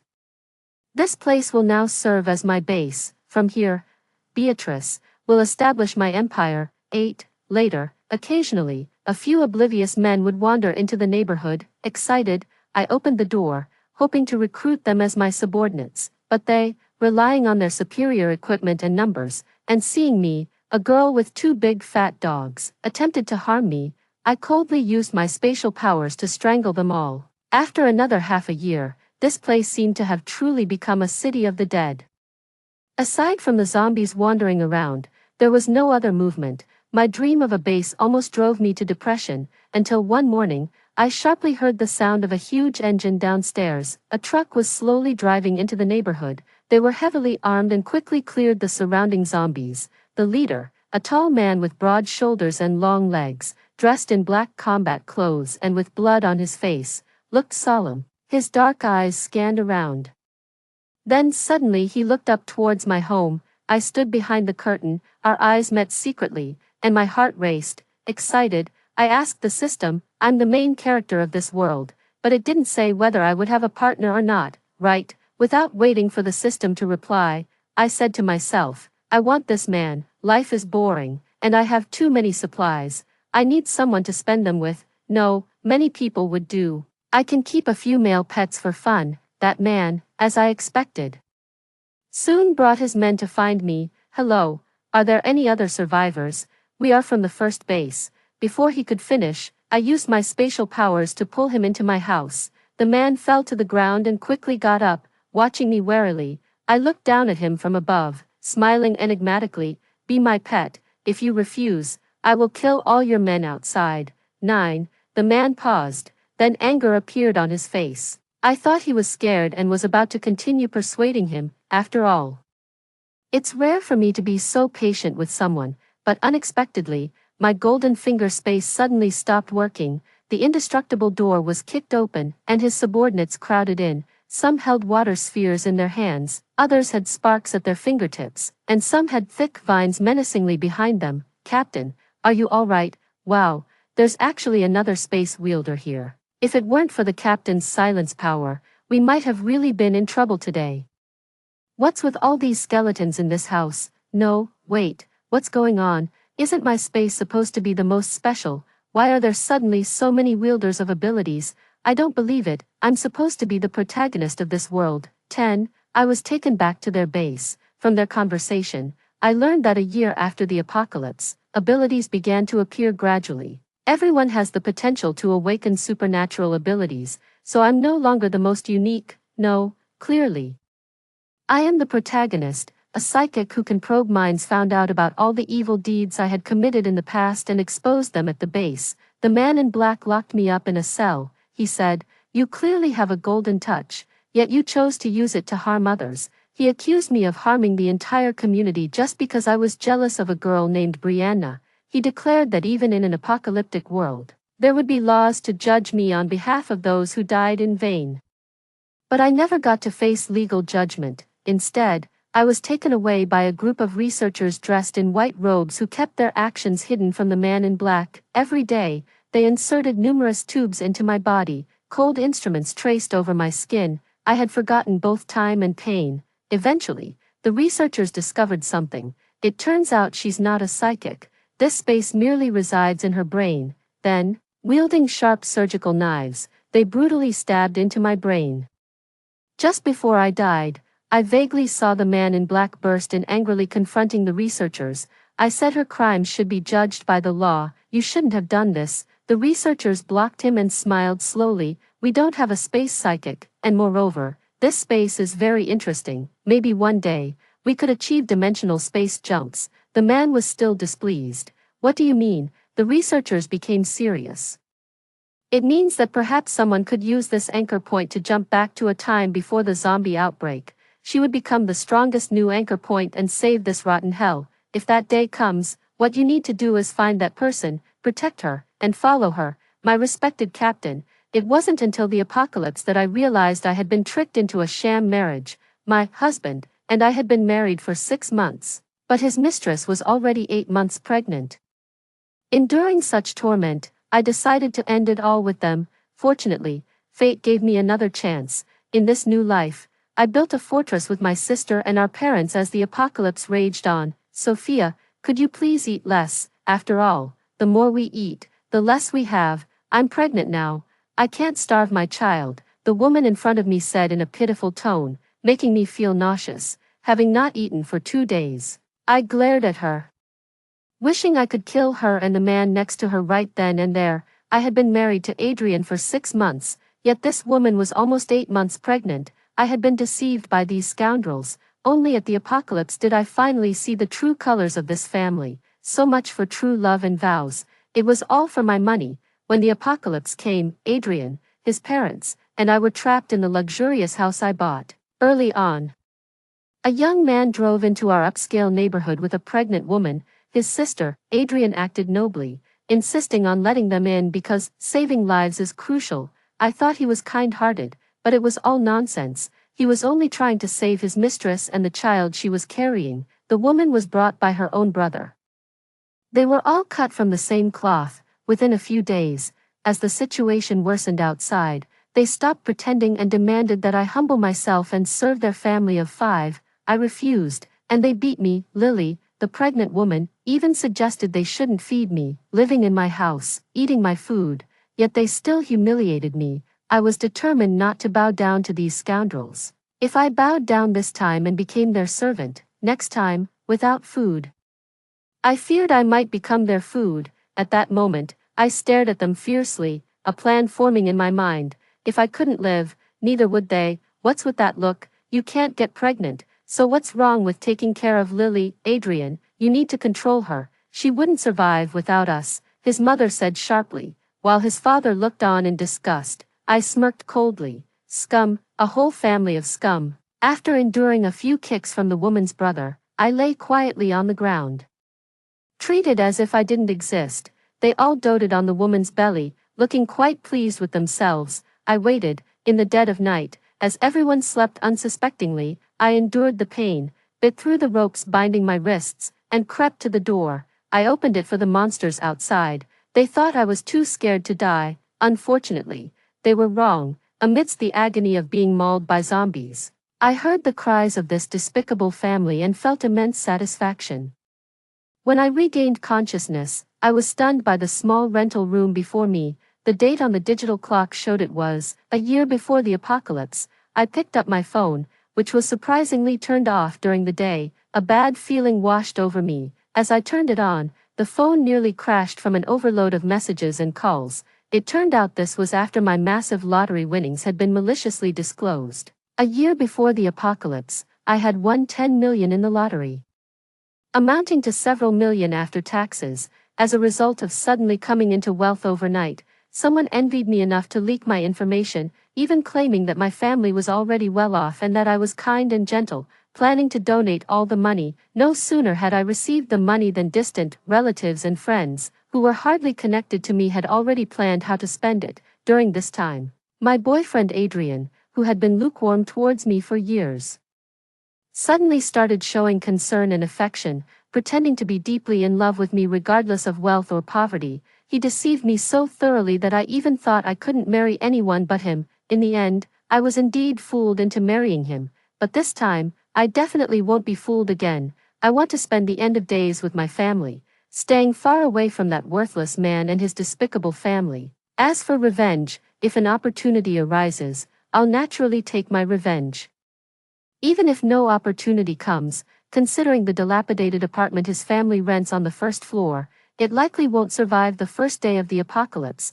Although I wasn't physically hungry, the spiritual hunger from enduring the apocalypse for too long drained me of the energy to think further. I ran to cook myself a huge pot of instant noodles, eating until I couldn't anymore. The feeling of hunger was truly terrifying. My body felt weak, my mind empty.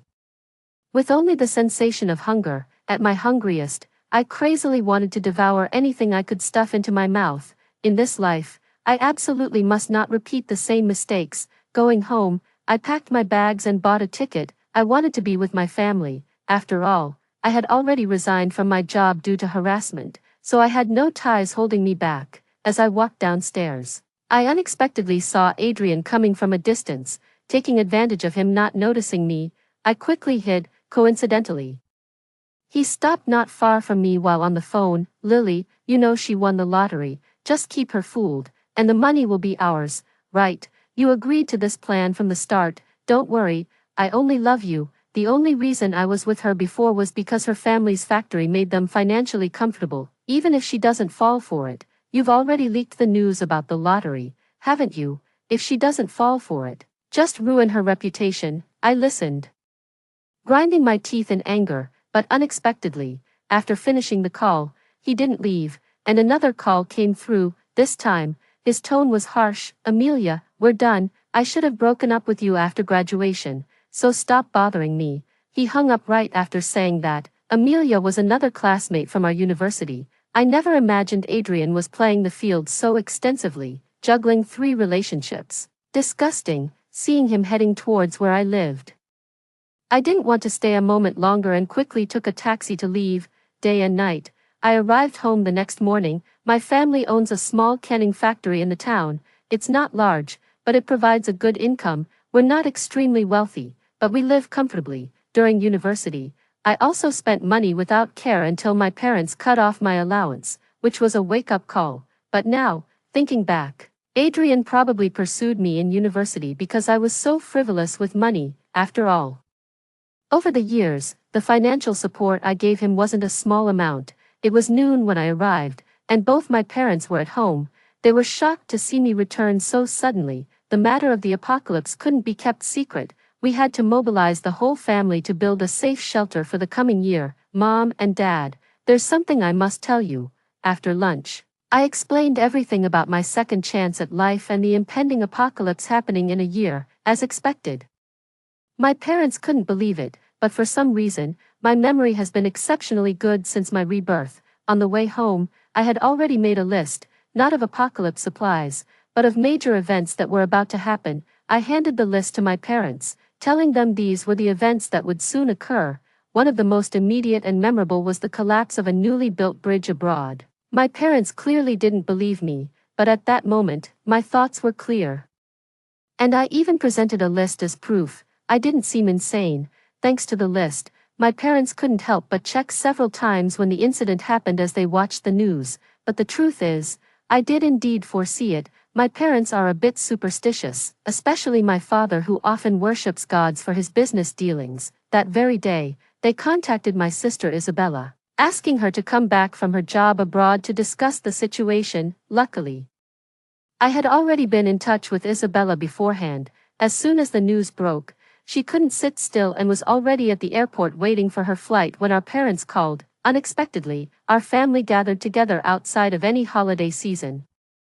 Just a few hours before, another event on my list, an unexpected earthquake in a certain country, also occurred as scheduled. My father decisively said we needed to find a place safe from zombies to stockpile supplies and live. My mother pulled out the household accounts, and I brought out my savings, including some lottery winnings. Isabella did the same with her salary card. I sneakily glanced at my parents' savings, and the long string of digits was a shock to my long-held belief that we were not wealthy. Though I couldn't see the details clearly, it was definitely in the tens of millions. Isabella thought we should move to an island, but I felt that since we were still inland and unfamiliar with other places, it could be risky exposing our end-of-days preparations. So, I disagreed. Our parents thought for a moment and also disagreed. Mom felt that since our relatives and friends were all here, we should still help if we could. Dad frowned, neither agreeing nor disagreeing. Afraid that my mother might truly become too altruistic in a crisis,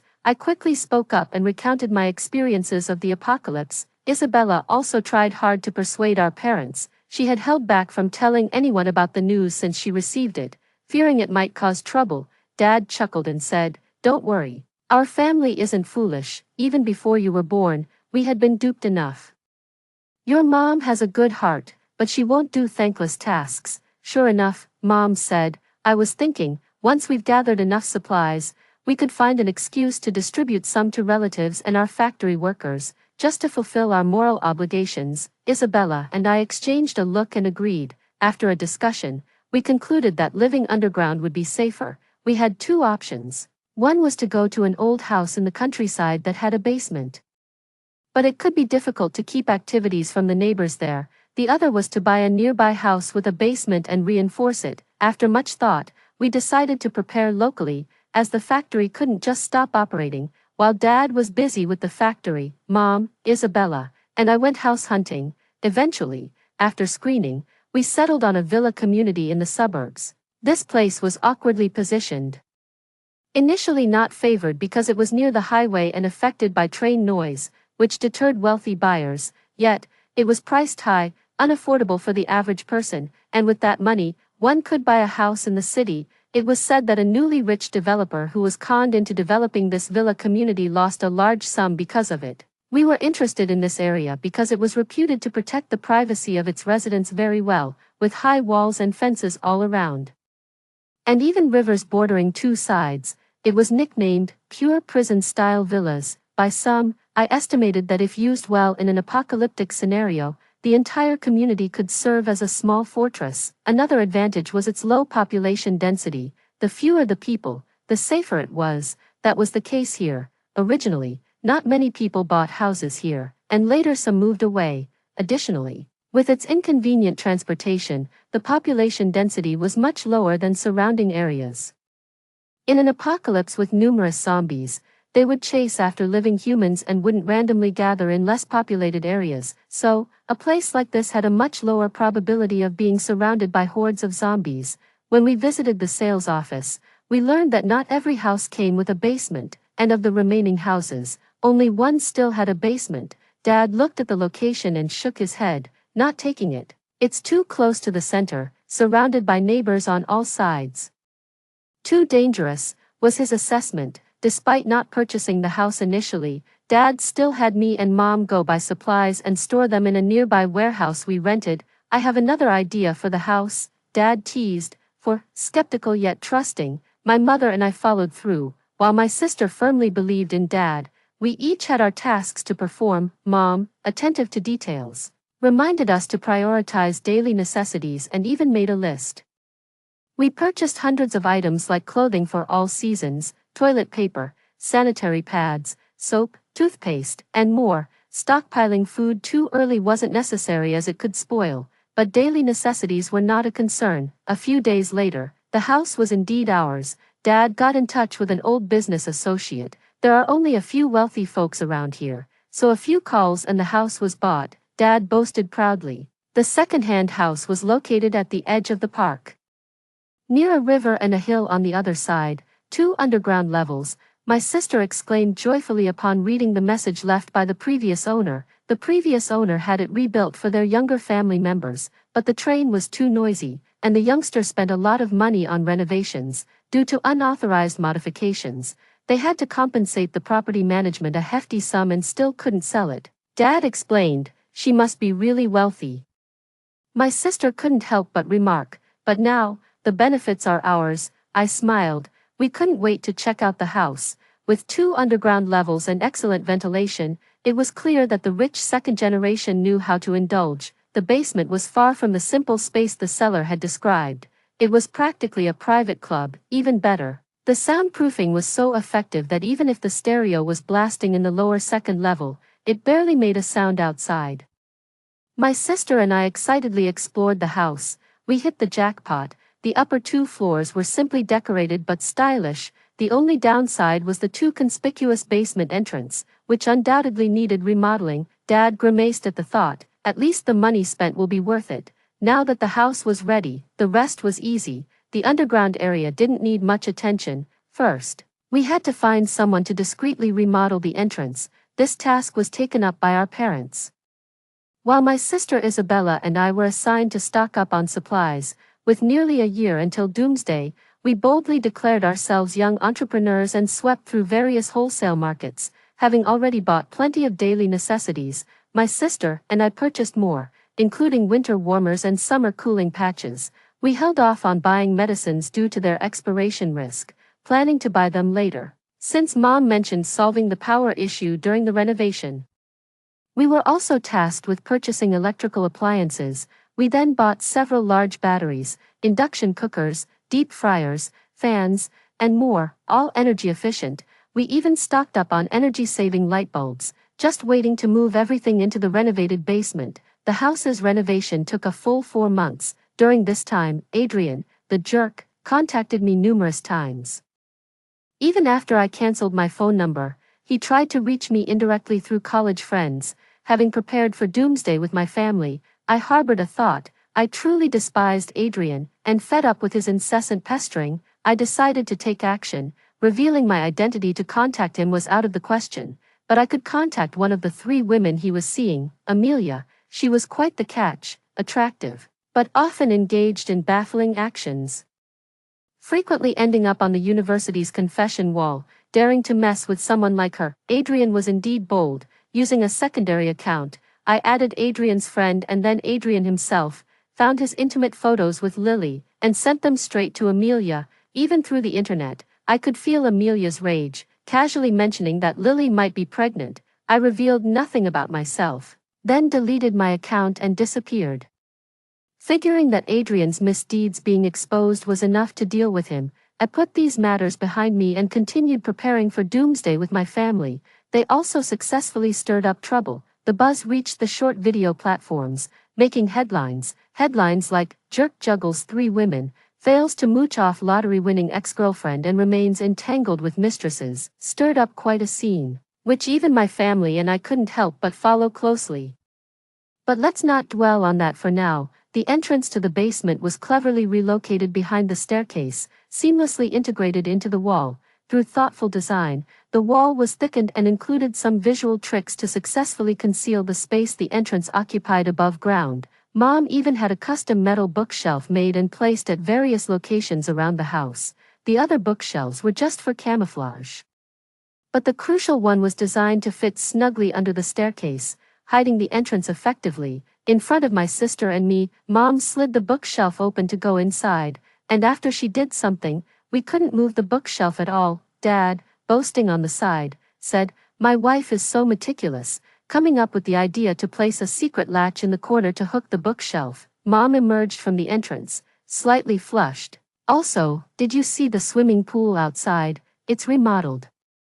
Your father said building a reservoir would be too conspicuous, so he turned it into a swimming pool with pipes underneath, allowing us to use the water." I went out for a look. The pool wasn't big, slightly raised above the ground with a fence around it, which seemed superfluous but was enough to prevent any irrational wandering zombies from contaminating the water. Dad also mentioned that the house's drainage pipes were secretly connected to the water pipes, so we could store water through them if necessary. The house's old surveillance was untouched, but we added some pinhole cameras, all linked to the solar panels in the basement.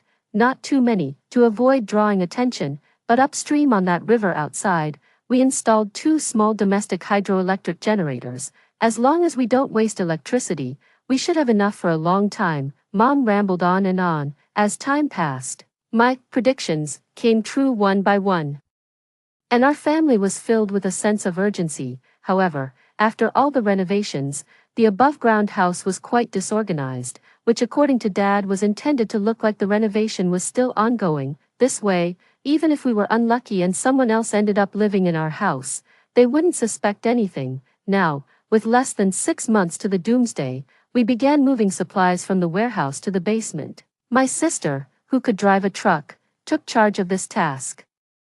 With so much to move, using a small car would be too conspicuous due to frequent trips. A truck was a better option. I even printed a flashy XX Renovations sticker for the truck to avoid drawing attention. Although surveillance was only present at key intersections and didn't monitor inside residents' homes, we still took precautions to remain undercover. Isabella praised my meticulousness. Handling the logistics personally was a must, so moving these supplies underground took quite some time. Old items were thrown out to make room for the new supplies, electronics were set up, and the daily necessities we prepared filled an entire room on the first underground floor. With just over 4 months left to doomsday, we began to expand our stockpiling efforts. First up were non-perishable foods like compressed biscuits, military rations, cured meats, and boxes upon boxes of instant noodles. Thanks to ample space, we started with at least 300 pounds of each item, storing them all in the food room on the second underground floor. Essential seasonings like oil, salt, soy sauce, and vinegar took up a third of another small room, which we filled completely. To maximize storage, Mom moved in to organize our supplies. The room for daily necessities was eventually cleared enough to fit 4 grown men standing. my sister, and I hurried to restock and bought back a large amount of supplies. Then, it struck me to purchase firefighting equipment, fire extinguishers, fire axes, and gas masks, considering the dangers of fire underground. Additionally, I bought various repair tools like hammers, nails, and wires to deal with potential damage. We also acquired miscellaneous items like large folding buckets, water purifiers, stun guns, and even 3 extra pairs of glasses for my sister. 2 months before doomsday, it was almost time to stockpile another batch of food. We didn't stop until we had amassed over 500 pounds of vacuum-packed grains and flour. Along with 100 barrels of water, we barely managed to fit everything in. We only bought canned fruits since we could directly load up on canned meat from the factory and transport them back. We filled 4 large freezers with fresh chicken, beef, pork, lamb, and vegetables. Additionally, to ensure we could enjoy fresh meat later on, we started raising Rhode Island chickens and rabbits. Rabbits, especially, breed prolifically and are relatively quiet, although they do have a strong smell, which is a minor issue that can be overcome. Moreover, we also ordered some mushroom spores and small greens online to grow ourselves. We also stockpiled various medications, including pain relievers, anti-inflammatory drugs, and some common cold treatments. As the time drew near, we finally had everything ready. The 2 underground levels were packed full with supplies. My father shut down the factory. The excuse had been planned long ago. He said that after many years of hard work, his health was deteriorating and he planned to go abroad for a rest. After hauling away the canned goods we needed, the remaining cans were distributed among the current and former factory workers as part of their severance package. Even if there was nothing left at home, the canned goods would be enough to last them a month if used sparingly. Many of these people have been with us since the beginning. It's only right to help them, my father said. For a few uncles and aunts who had been part of my life since childhood, my father gave them extra things, using the excuse that we wouldn't see each other once we moved abroad. Everyone knew my father had made some money over the years, and now that his youngest daughter had won a large lottery, it wasn't surprising that we decided to move abroad. Many sent messages wishing my father good health, of course. While some were grateful, others were greedy. My biological uncle, my father's brother, years ago, when my father was starting his business, this uncle nearly caused him to lose everything and almost landed him in jail. Now, hearing about the factory closing and the distribution of goods to the workers, he shamelessly came asking for canned goods without intending to pay a cent. My father saw through his intentions at a glance. Without saying much, he refused to give them away for free but sold them at a low price to him. On the way home, he used that money to buy a trunk full of dried chicken and duck, along with a big bag of barbecue for us to enjoy that evening. With just 10 days left until the apocalypse, we weren't going to deny ourselves, intending to relish our final days. My mother didn't get upset when she heard about the canned goods sold to my uncle. She just smiled, but my sister and I were furious.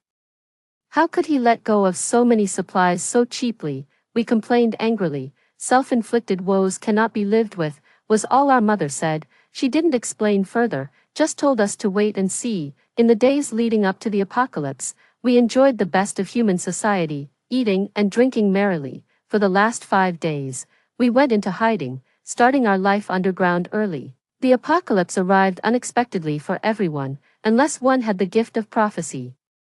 The suddenness caught everyone off guard. It was a global catastrophe.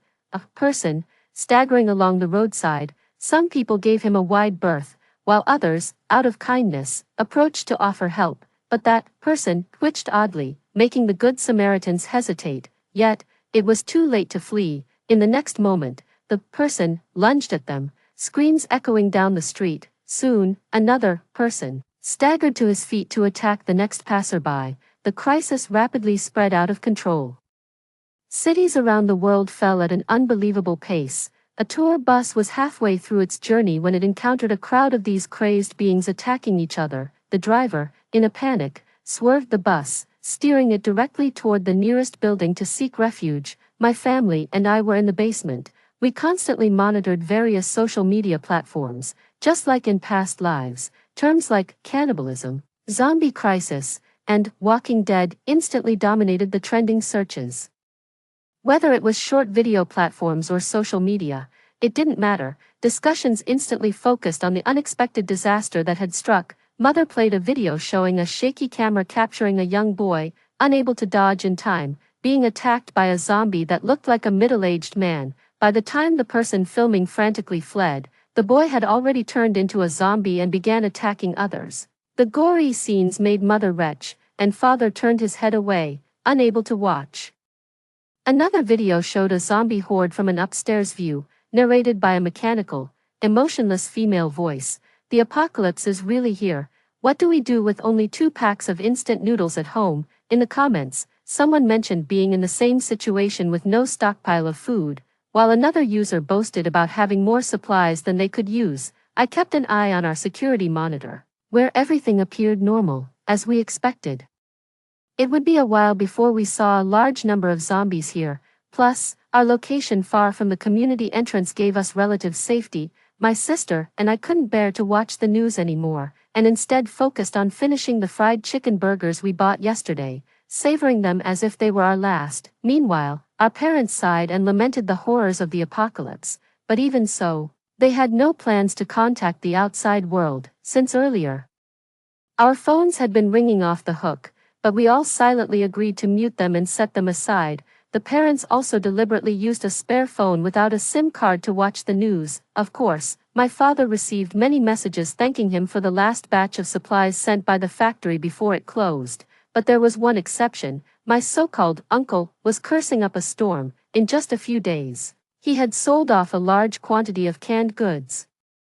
And now he was left guarding his money and facing hunger. He was now furiously berating us, asking why we hadn't given him more cans, enough so he could never sell them all, so he wouldn't be left without any supplies. I finally understood what my parents meant. They knew this uncle too well. He only ever came to us in a rush if he was sure of a channel to sell the goods, and they had anticipated his impatience to sell them, but who forced him to sell those cans, if he hadn't been greedy?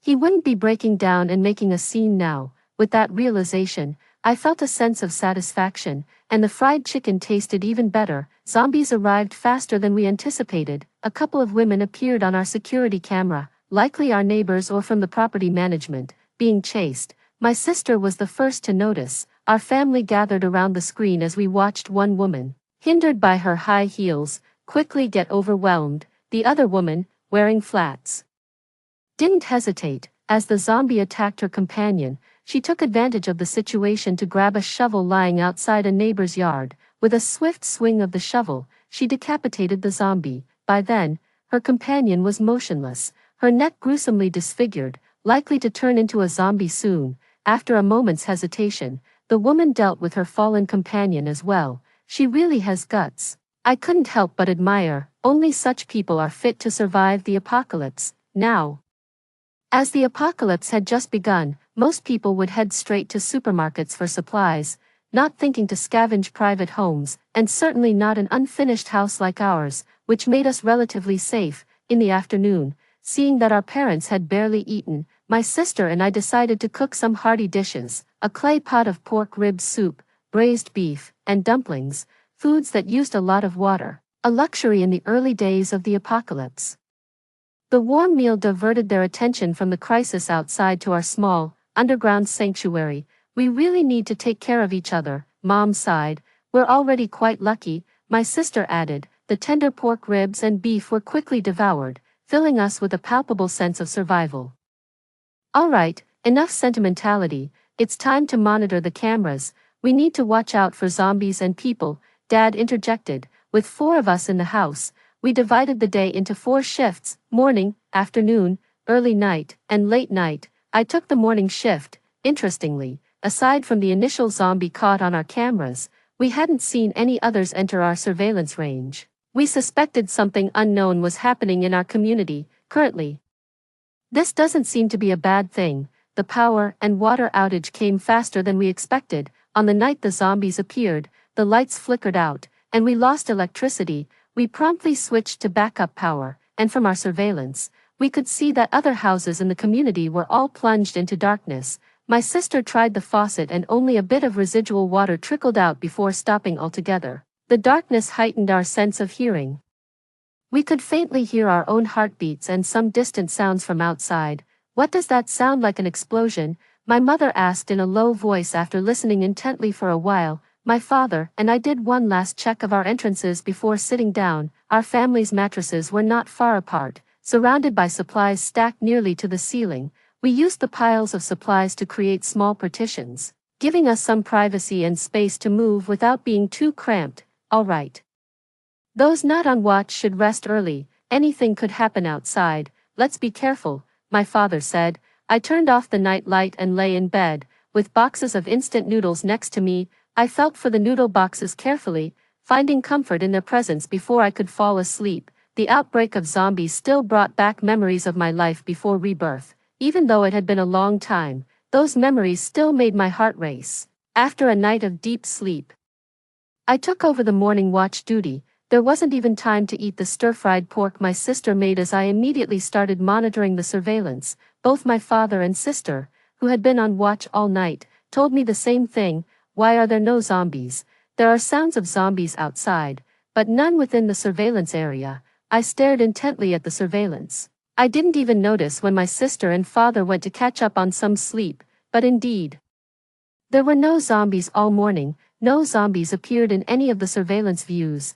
Instead, there were occasionally a few normal people passing by the cameras, their expressions serious but not panicked, as if their lives were under threat. One girl even strolled leisurely past the camera. Something must have happened outside, like they've established a safe zone for themselves, I concluded after some thought. The appearance of zombies would normally cause panic, but these people's calmness suggested they had some form of protection. This area, known for its high-privacy villas, although not very popular, indeed offered good security with high surrounding walls and a heavy, automated iron gate. If we could block the main gate and eliminate the initial zombies that breached it, then this place would become a natural safe haven. As long as there was enough food and we weren't besieged by a large number of zombies, these people could survive for a long time. That's very likely, my sister agreed with my speculation. My mother glanced at the monitor and handed me lunch, saying, "Then they've acted quickly. Doesn't that make us safer?" I frowned, not agreeing with her. My father also felt differently. "I'd say we're in more danger. People are scarier than zombies. Zombies don't think or have greed. Zombies can't find our underground entrance. But if people are determined, we could be in trouble." Our suspicions were confirmed just after lunchtime, as more people started gathering in the surveillance footage. At first, it was just one or two, then groups started to arrive, and soon there were about a dozen people at our gate. These people were dressed meticulously, unwilling to shed their dignity even in an apocalypse. Their pre-apocalypse statuses were probably not insignificant. They gathered with clear intent. I put down what I was doing and watched the surveillance footage with my mother. My mind was racing, trying to recall if there was any oversight in our preparations that had led these people to gather here. Hesitating whether to wake up my sister and father, I realized that the people just gathered and then stopped any further actions. I reluctantly calmed myself and turned up the volume to hear what they were discussing. "Are there not enough people? Who hasn't shown up yet?" a middle-aged woman asked, her hands tucked into her sleeves, furrowing her brows. People nearby whispered among themselves, but no one stepped forward to speak. Despite some apparent tensions, they still gathered outside the small garden in front of our house. I observed their expressions closely, and indeed, they seemed to have a purpose. Several of them waited on the side, constantly glancing into our yard, their gazes fixated on the swimming pool used for storing water. My heart skipped a beat, but then I thought, if they were just after the water, it might not be too hard to handle. Moreover, these people were clearly wary of each other and did not seem very united.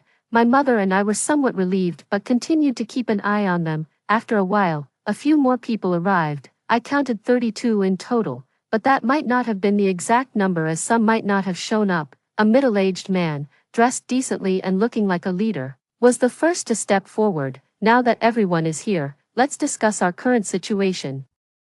The water has stopped, and I'm sure many of you have stored quite a bit, but we discovered a pool here today at noon. Need I say how precious water is?" The man looked around at the crowd, and those who seemed restless calmed down a bit. That tourist group that barged in took over half of our residential area. We, the original residents, had no choice but to move further inside. during the previous conflicts. Several families had their food stolen, so we must unite. My mother and I exchanged looks, realizing that the situation outside was more complicated than we had imagined. From their conversation, it seemed that tourists had invaded our residential area. There was conflict between the newcomers and the original residents, and it was highly likely that neither side intended to integrate. Now, the original residents were being forced to move further into the residential area, and there might still be conflicts between the two groups in the future, however. On the bright side, these residents were only forced to unite, and if they were internally divided, they would likely spend more time scheming against each other rather than searching houses like ours that weren't fully renovated. Then, a young woman stood up. So today, we all came here as witnesses. Previously, Mr. Zhang and Ms. Zhou testified that this family has been renovating and hasn't moved in yet, so now, this water is ownerless, and we shall divide it equally. Then, like the other houses with outdoor pools, in the coming days, we'll try to convert it into a reservoir. As these people concluded their discussion and started entering our yard, we had no choice but to wake up my resting sister and father. Water was indeed very precious. After discussing the current situation, we decided that while they drew water from above, we would quietly siphon some from below. As they took out buckets of water above, we slightly opened the tap below and kept collecting. Working together, the pool was quickly emptied. These people didn't notice anything unusual. Their attention was more on whether anyone else was taking more or if they were getting less. At one point, two men started arguing, but it was quickly resolved by others mediating. Day 2 of the apocalypse. The community was not yet overrun. Our stored water had been divided among these survivors. Look on the bright side, I said with a wry smile, trying to lift the spirits of my somewhat disheartened family. These people want to turn our pool into a reservoir. When it rains one day and water is stored, we can still draw water from below. My sister had stayed up for the latter half of the night and was still very tired. Rubbing her eyes, we also managed to take back a large bucket, right?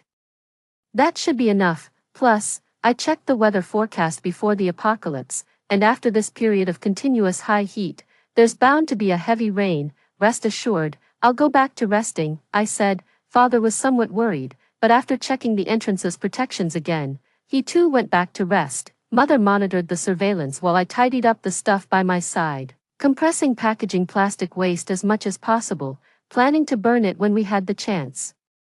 As for organic waste, it could be composted, so I took it to the vegetable growing room and buried it in the soil. I anticipated that the room might start to smell unpleasant, but we had no other choice at the moment. Mother listened in for a while longer. Some of the group had already left, however, there was still a group that seemed more united, discussing how to collect water and whether someone needed to stay in our house to oversee the water storage.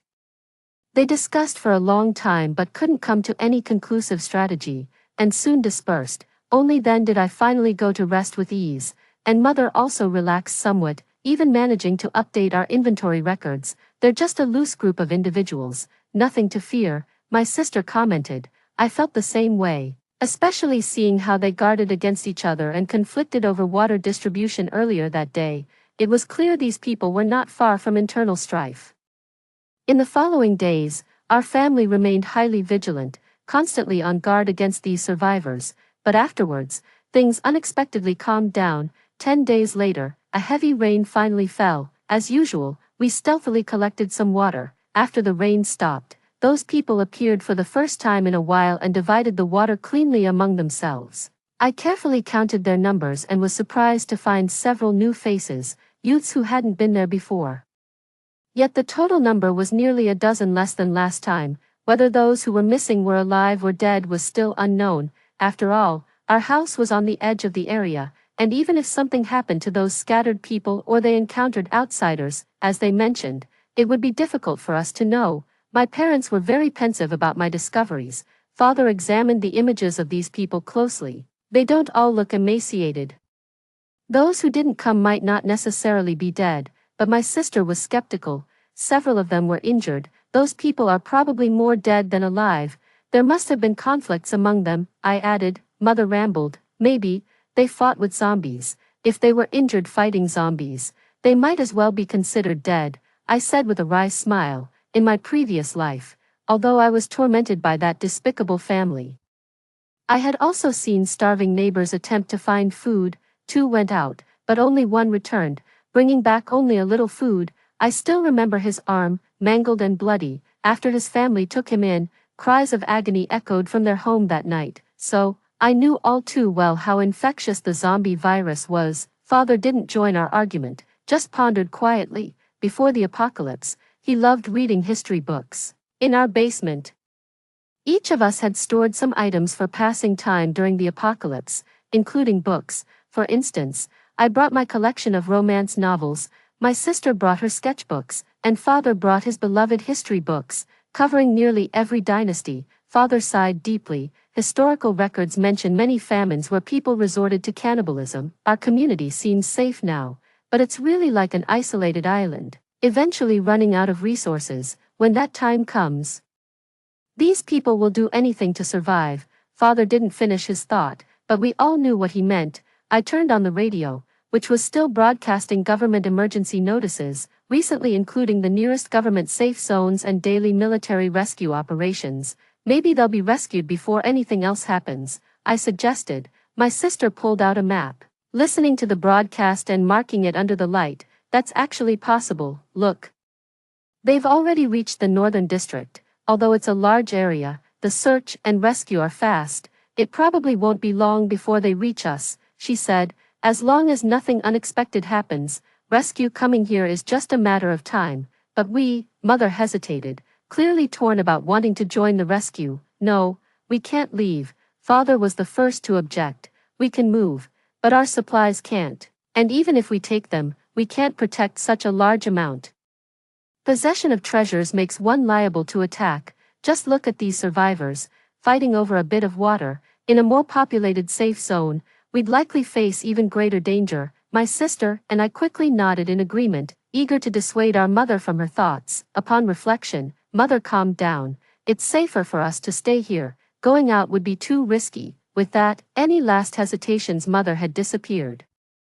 She began paying more attention to the government broadcasts about the movements of large groups of zombies, rather than the rescue efforts. Little did we know, just after discussing this, our place would no longer be safe the next day. After dawdling for several days, 2 men were finally sent to live in our house to guard the water storage. They appeared one afternoon. I was resting at the time, but once these 2 arrived, none of us could rest anymore. We all concentrated intensely on the surveillance monitors. Both men were thin, one slightly taller and the other a bit shorter, with the shorter one looking younger. When they arrived, they brought some food, though not much. Only after arriving did they realize our home was half finished, without even a mattress. They cursed a few times before leaving to gather some living supplies. Even when they left, they carried food with them. Not daring to let their guard down, this time, other survivors helped them bring things back. 2 mattresses and some simple bedding. The other survivors quickly left after dropping off the items. Fortunately, from start to finish, they never noticed the bookshelf behind the stairs, which was our hidden entrance. After the others left, the 2 men didn't bother wandering around. They just sat on the mattresses and chatted.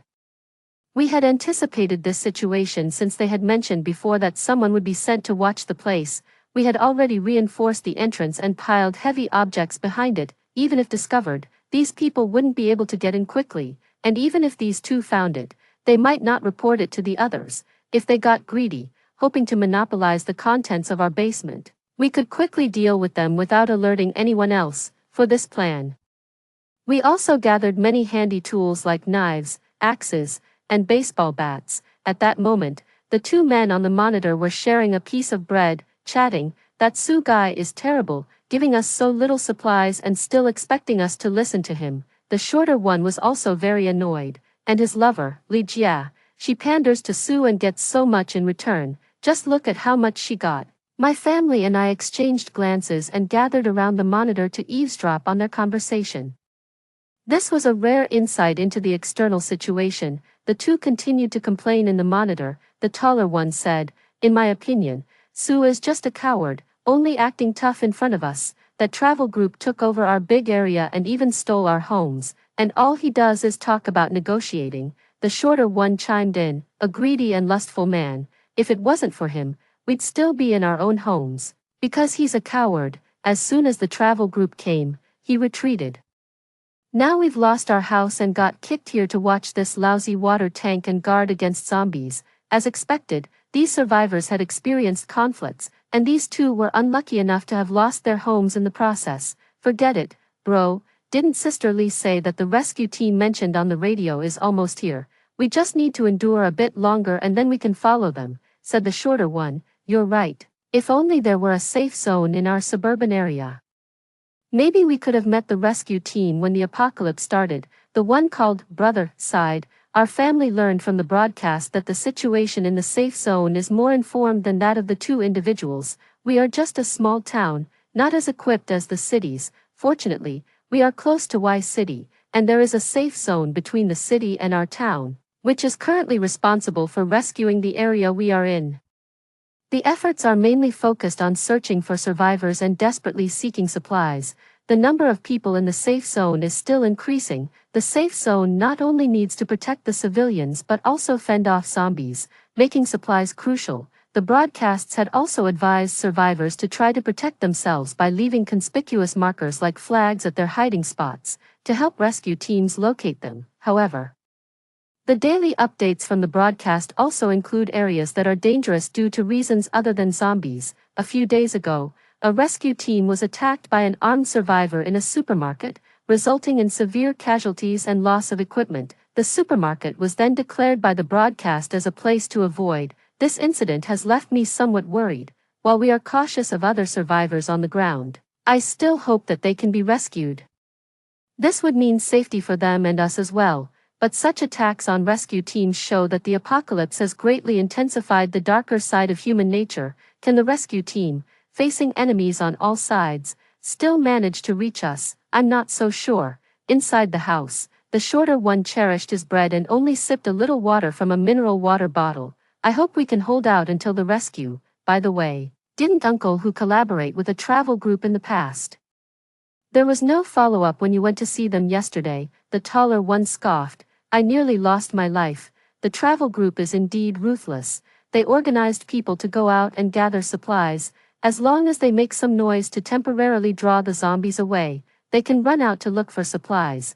But once they're out, their lives are in their own hands. The shorter one widened his eyes. They wouldn't use us as cannon fodder, would they? Everyone is cannon fodder.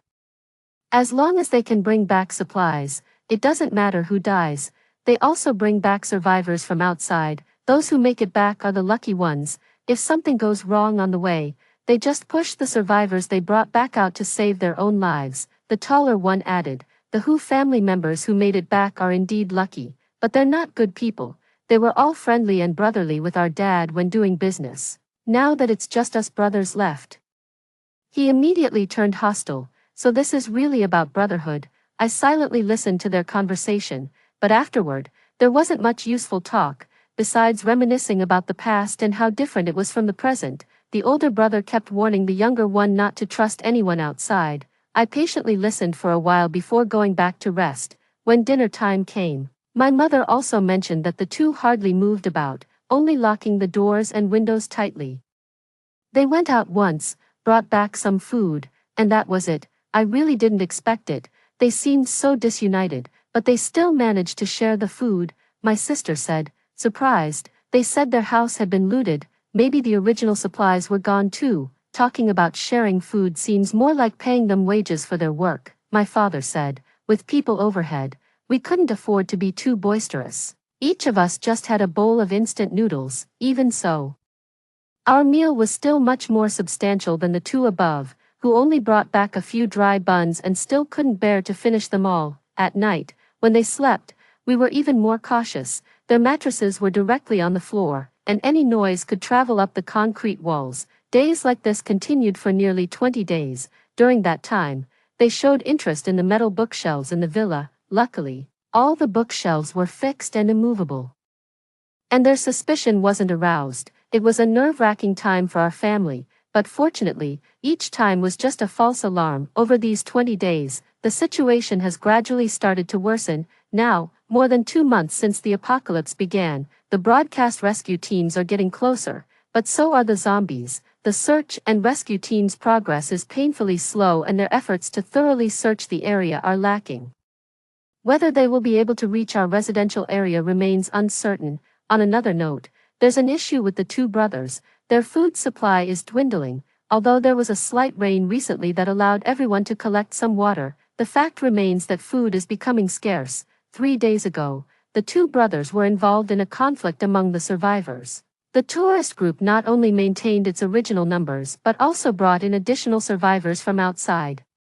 The locals were utterly defeated. From their conversations, it became clear that not only did some locals join the tourist group, but a significant portion of their food was also taken. After that conflict, the two brothers began planning to seek out the rescue team. However, the older brother was injured, so they planned to recover first. Our family was relieved. Their departure would make things easier for us.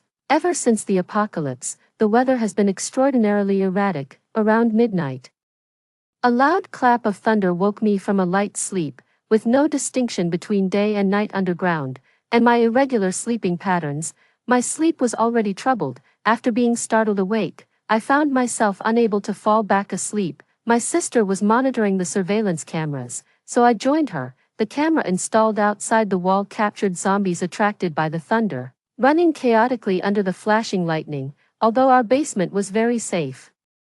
I still felt a wave of fear. My sister comforted me by patting my back and popping a piece of candy into my mouth. Have something sweet, it'll make you feel better. I couldn't taste anything, but I suddenly noticed something unusual on one of the screens. Sis, is that a person in the footage? My sister checked the screen, and indeed, a person was braving the rain, heading our way. Is it a zombie? I exclaimed. She's using her hand to shield from the rain, and there's warmth. It's a person.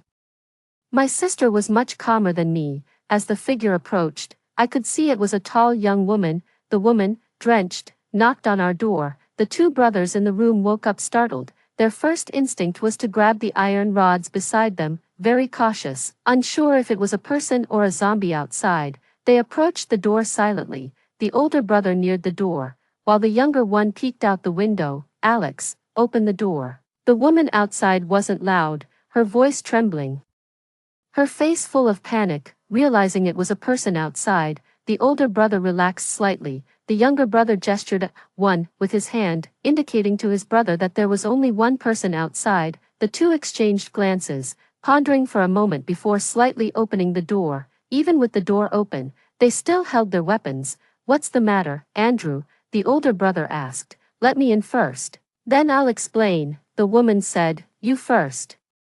The older brother refused to let her in, while the younger brother kept a vigilant watch outside. Stop looking, there's no one else. I came alone, Andrew insisted. We go way back, that's why I came to you. I saw through the monitor that the younger brother was visibly moved, but the older brother remained in front, even subtly kicking his brother to stay alert. There's trouble outside. Those people have gone mad. They want to eat people. My aunt covered for me so I could come find you, Andrew said, her voice shaking even more. Through the monitor, I could see the shock in the brother's eyes, and of course, mine and my sister's behind the monitor. Come in. The older brother finally allowed her in, and the three of them sat down on the floor, and the woman began to slowly explain the situation. My sister and I finally understood what had been happening outside. Originally, everything was peaceful here, but the tourist group was too large and consumed a lot of food. They went out daily to gather supplies. I only found out after I inquired that they placed strongly scented items near the main gate to mask the smells of our community. Even the roots of the walls along the streets were covered to hide human scent. It seemed like a good solution at first, but it was never a long-term strategy. The supermarkets and other supply spots were soon emptied. Then the residential areas were targeted. They would bring back survivors, but in reality, each outing would attract some zombies. Zombies, lacking intelligence, would just wander around the vicinity, gathering in increasing numbers until even those people dared not venture out. If people didn't go out, we were just sitting ducks, consuming our reserves. Initially, both sides cooperated for the sake of supplies. Although unity was lacking, people reluctantly teamed up for food, but now no one wants to be cannon fodder. With no food, we had to think of other solutions. In fact, a few days ago, they had already started. Andrew's voice grew heavier as he spoke. My aunt and I were unaware of this, but she was assigned to check on the vegetable plots. One day, while people were picking vegetables, my aunt greeted them and headed back. Halfway home, she remembered she forgot her hat. When she returned, she overheard that the vegetables were being picked for consumption. Andrew's voice trembled with fear. We didn't believe it initially. But now no one goes out for supplies anymore, yet people still disappear. I haven't seen Grandma for 3 days, and Alex was missing at dinner today. My aunt began to feel that something was wrong. Today, she even started to count the population, ostensibly to prepare for rescue, but she secretly asked me to find you tonight. Andrew became agitated. My aunt said we can only trust you, we need to run fast, or we'll be in danger. But, my brother was about to speak when he was interrupted.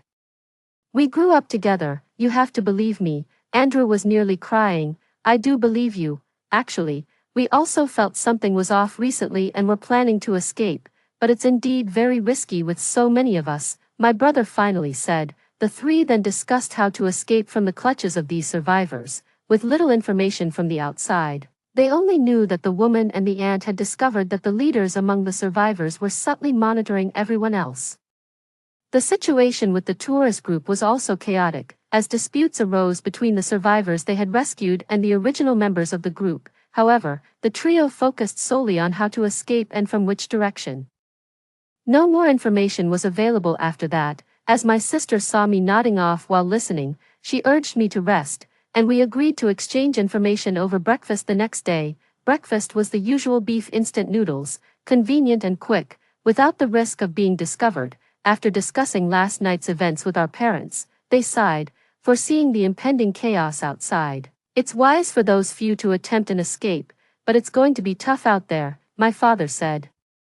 My mother remained silent, only to suddenly ask after finishing her noodles, will they end up turning on each other and hunting for survivors? I suddenly realized that if they did turn on each other, with some hiding and others hunting, could they possibly find us if they dug deep enough? Don't think too much, my father comforted us. Once these people leave, everyone will know that no one originally lived here. Plus, we don't have much to hide, so there's no reason for them to come here.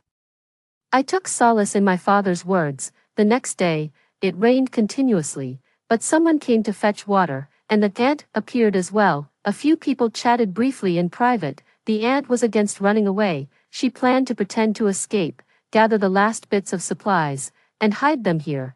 This elder still wanted to wait for rescue. From below, our family watched everything unfold. My sister and I made a bet on which strategy they would choose. I leaned towards hiding and waiting for rescue since the broadcast continuously mentioned that the search and rescue teams were getting closer. It seemed too risky for these people to go out. My sister felt that, given the current situation, rather than hiding here and waiting to die, leaving turned out to be a path to survival. We initially thought it would take them a few days to act. Unexpectedly, they finished their discussions on the first day, outlined their action plan on the second. And by the third day, they were on the move. They decided to leave, but it wasn't a death sentence. They planned to find a safe spot nearby to hide, preferably somewhere close to where the rescue teams would arrive. To my surprise, Auntie managed to gather quite a lot of fresh vegetables, and the brothers somehow found a lot of food, enough to last them many days. They left the villa soon after and never returned, watching their figures disappear from the surveillance camera. I couldn't help but admire them, although compelled. Their courage to face the apocalypse head-on was something our family lacked. 11. Their disappearance was quickly noticed. By evening, several people violently broke into the house, meticulously searching every possible hiding spot, but they found no trace of them. Listening to their curses, it was clear that the four had taken nearly half of the food, but my sister was skeptical. Who knows if it was half the food? Surely many people have stashed some away. I suspect that after the food was stolen, panic spread, and chaos ensued. 2 days later, a man sneaked in with some food in the morning, just as I happened to be watching the surveillance. A middle-aged man, he took the food up to the attic, then climbed out a window and onto the roof. Our house is quite secluded, and not many venture this way, so we remain largely unaware of what happens outside, but we weren't too curious about the outside world. As long as our family was safe, that was enough. After the brothers left, we, who hadn't had a hot meal in a long time, joyfully made chicken soup and spicy rabbit meat, celebrating the departure of our dangerous neighbors. However, just a few days later, the middle-aged man returned. For safety, we decided to stick to instant food. He didn't hide for long. He was discovered here the very next day. I have no doubt that someone was specifically searching for him. The food was taken, and the man met his end under a knife, leaving a large pool of dark red blood at our doorstep. The sight of blood made my mother vomit, but after that day, no one else came to our house. For the first few days, I still saw people occasionally passing by the corners on the surveillance, but then even they disappeared. I even wondered if everyone had died or had been rescued. My sister advised me not to think too much. We couldn't control what happened above ground from our underground shelter. As I marked the days off on the calendar, time swiftly passed by, but the rescue team never arrived. It wasn't that they gave up on rescuing, rather, there was no longer any need for it. In the middle of the night, I was woken up not by thunder, but by the sound of running, not just one or two individuals, but a massive horde. The zombies had breached our location before the rescue team did. The broadcasts had been warning us. The increasing visibility of zombie hordes made this fall somewhat expected, even later than I had anticipated. The howling, the running, and the terrifying sight of a sea of people in the surveillance made me cover my head with a blanket in fear. But even in sleep, those images haunted my dreams. When I woke up the next day, I had huge dark circles under my eyes. That day, our family was very silent. Although the people above might not have been good, they struggled hard in the apocalypse, only to die silently amidst a horde of zombies. Even my father couldn't help but hold our hands, and we embraced as a family, an unspoken silence. Unexpectedly, just 3 days later, the rescue team's helicopter arrived. The helicopter circled overhead repeatedly, and through its speakers, it kept shouting, "Are there any survivors?" But the only responses were the howls of zombies. Faced with a massive horde of zombies, even the rescue team dared not confront them directly and had to return without success.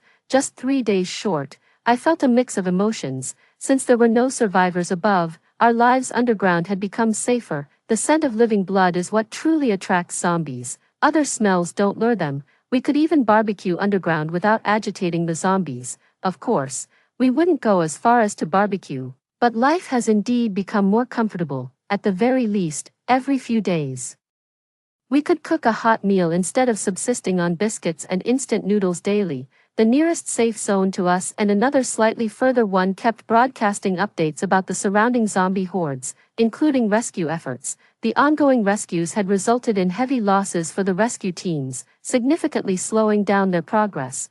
Fortunately, there weren't many areas left awaiting rescue, and the preliminary rescue operations were expected to be completed within a month at most.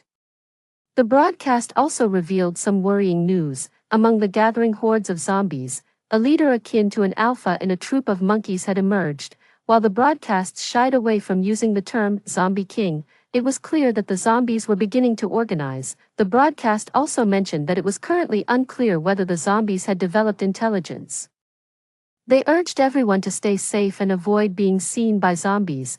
The evolution of zombies had surpassed what I knew in my previous life, or rather, I had not survived long enough to witness this evolution last time. In the days that followed, our family continued to take turns monitoring the surveillance cameras. Ironically, with no survivors left but us, life became much easier. After all, zombies weren't smart enough to rummage through things or locate our entrance. However, my mother remained worried because during one of her shifts monitoring the cameras, she spotted a zombie that seemed to be consciously looking around. But considering the current level of zombie evolution, they were probably only capable of learning to observe. After all, that zombie just looked around briefly before wandering off again. Half a year passed without us realizing it. The broadcasts reported that the national rescue operations were nearly complete, with preliminary counterattacks already underway in some of the earlier finished areas. Sometimes, I would think about the brothers who once lived in our house, and the young woman and her aunt. I wondered if they had managed to escape and reach a safe zone. Zombie hordes came and went above us. Half a month ago, a zombie fell into our water reservoir. Although it quickly climbed out, we dared not drink the water anymore. Fortunately, we could use the drainage pipes temporarily. Although we could only collect water when it rained, but we had stored plenty of water, so there was no immediate water crisis. Although I had never liked keeping a diary, I began to do so. Even though there wasn't much to write about, I diligently recorded my daily thoughts and feelings. My sister was binge-watching TV shows, and my bored father took to looking at the art books and novels my sister and I had brought down. My mother, out of nowhere, started a cross-stitch project. Casually stitching whenever she rested, God knows, she had never touched needlework before. When I was little, I accidentally tore a new skirt, and I was both upset and sad. My mother volunteered to sew it for me, but she ended up stitching a large, black centipede onto the white skirt, making it even uglier. Young as I was, I cried my heart out. In the end, we just bought another new skirt to resolve it. What should we do? I was in a panic. They're not going to bomb us, are they? It's okay. It's okay, our walls are reinforced with steel plates, all fortified. My father was also somewhat flustered, but he managed to maintain his composure.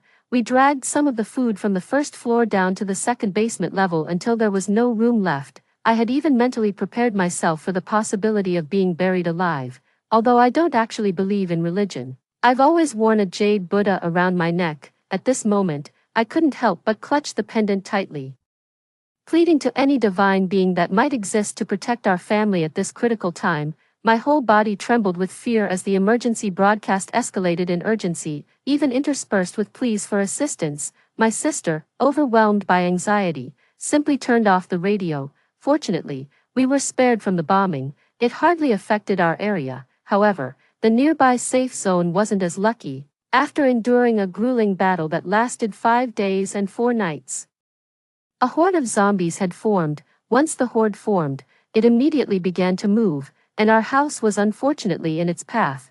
Through our surveillance, we watched helplessly as the zombies approached and buildings crumbled like papier-mâché in their presence. The advancing horde flattened all the buildings in its path, leaving nothing behind. Thankfully, our basement had a double-layered entrance. Pushing aside a bookshelf revealed a small space, and only by opening the steel plate on the floor could one descend further. This design saved us.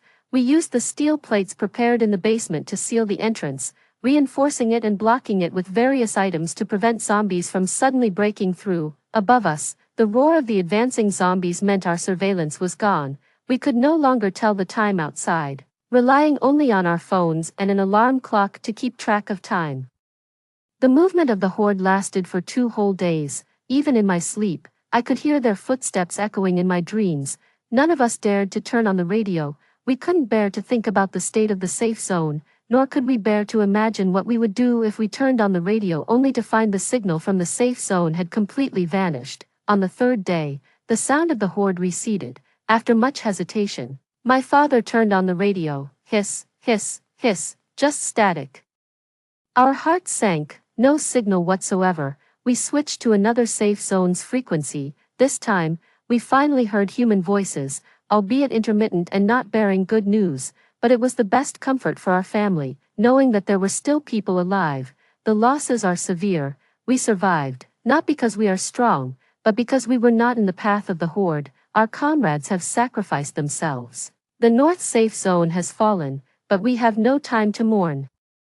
The safe zone is severely damaged and must be repaired promptly, or it will not withstand another zombie attack. Survivors of the safe zone, our survival is both luck and hope. As long as there are people alive, humanity has a future. We must unite and face this disaster together. The somber broadcast echoed in the basement.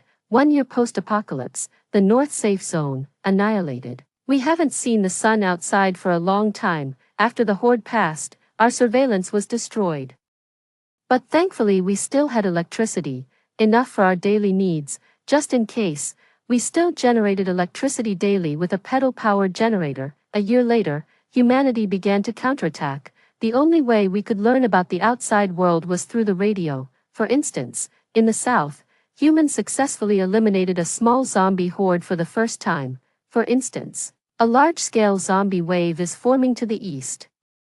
The surrounding government safe zones are collaborating to eliminate the threat in stages, nipping the danger in the bud. There's both good news and bad news. Other safe zones have been requesting help from ours, and although assistance is usually sent, sometimes the help provided is too little to make a significant difference, and there have even been instances where the rescue teams have perished in battle. The initial broadcasts were a mix of joy and sorrow. Gradually, the good news started to outweigh the bad. Finally, a year and a half into the apocalypse, the broadcasts announced that a vaccine had been developed and efforts were being accelerated to create an agent that would target and neutralize the zombie virus, aiming to eradicate the walking dead outside. On that day, my father found some bottles of red wine that had been stored away for a long time. As we enjoyed the wine with hot dishes, we toasted to the dawn that was soon to arrive. Not long after, a second, smaller zombie wave passed right over us. The newly developed agent, which had just been put into experimental use, was urgently dispatched to our safe zone. It was a great victory. The zombies have lost their mobility. Their movements have become extremely slow. The agent is effective. The agent is effective. Even though we didn't witness it firsthand and only heard about it through the broadcast, it was enough to lift our spirits. For the first time since the apocalypse began, there was real hope. However, it's always darkest before the dawn. The sheer number of zombies made it difficult for the supply of the agent to keep up, especially since it was a time when zombies tended to gather in large groups. We could only learn from the broadcasts that the agent was being urgently sent to those safe zones under attack. The final battle between humans and monsters was nearly broadcast live, marking the largest zombie wave since the apocalypse began. Humans brought out both gunpowder and the corrosive agent. The fierce battle lasted 3 days. I will never forget the last day. The words from the broadcast: "Humanity has won. The zombie wave has been eradicated." Then came the regional disinfection efforts, with various safe zones cooperating and forming a network to eliminate any remaining scattered zombies. It was a beautiful day. Someone knocked on the iron gate of our entrance. "Is anyone there? Are there any survivors?" Terrified, our family hid. The clearing operations in our city had been proceeding smoothly, but we were unsure who was outside. When the door was opened, the long-absent sunlight warmly poured in. A young man jumped down, his green military uniform dazzling in the sunlight. "We are from the 5th Squad of the Zombie Extermination Team. The clearing operations in the city are complete," he said. We emerged from the darkness to the surface. "Good thing the detection machines found people down here. Your entrance was blocked by a large piece of broken wall. It took us a while to open it." Another young man with equipment laughed. "It's good to be alive." They said, "Yes, it's good to be alive." Although surrounded by ruins, bathing in the long-lost sunlight moved me to tears. It's good to be alive. After the clearing operations in our city were completed, it was all about strict defense to prevent zombies from other areas from wandering in. Our family and other survivors threw ourselves into the frenzied construction efforts. My sister joined the patrol team, I joined the construction team, and my parents signed up for logistics. The construction was in full swing. And when the last zombie in the country was killed, the nation celebrated, and our teams were given a half-day off. After work, I brought home food I had bought, and hot meals were prepared on the table. With my sister busy in the kitchen, Mom and Dad said they have a surprise for us. My sister started, but before she could finish, our parents came back from outside, for brand new clothes were brought out. We changed clothes and took a family photo to commemorate this unforgettable day. In such a catastrophe, the fact that our family had all survived was already a blessing enough.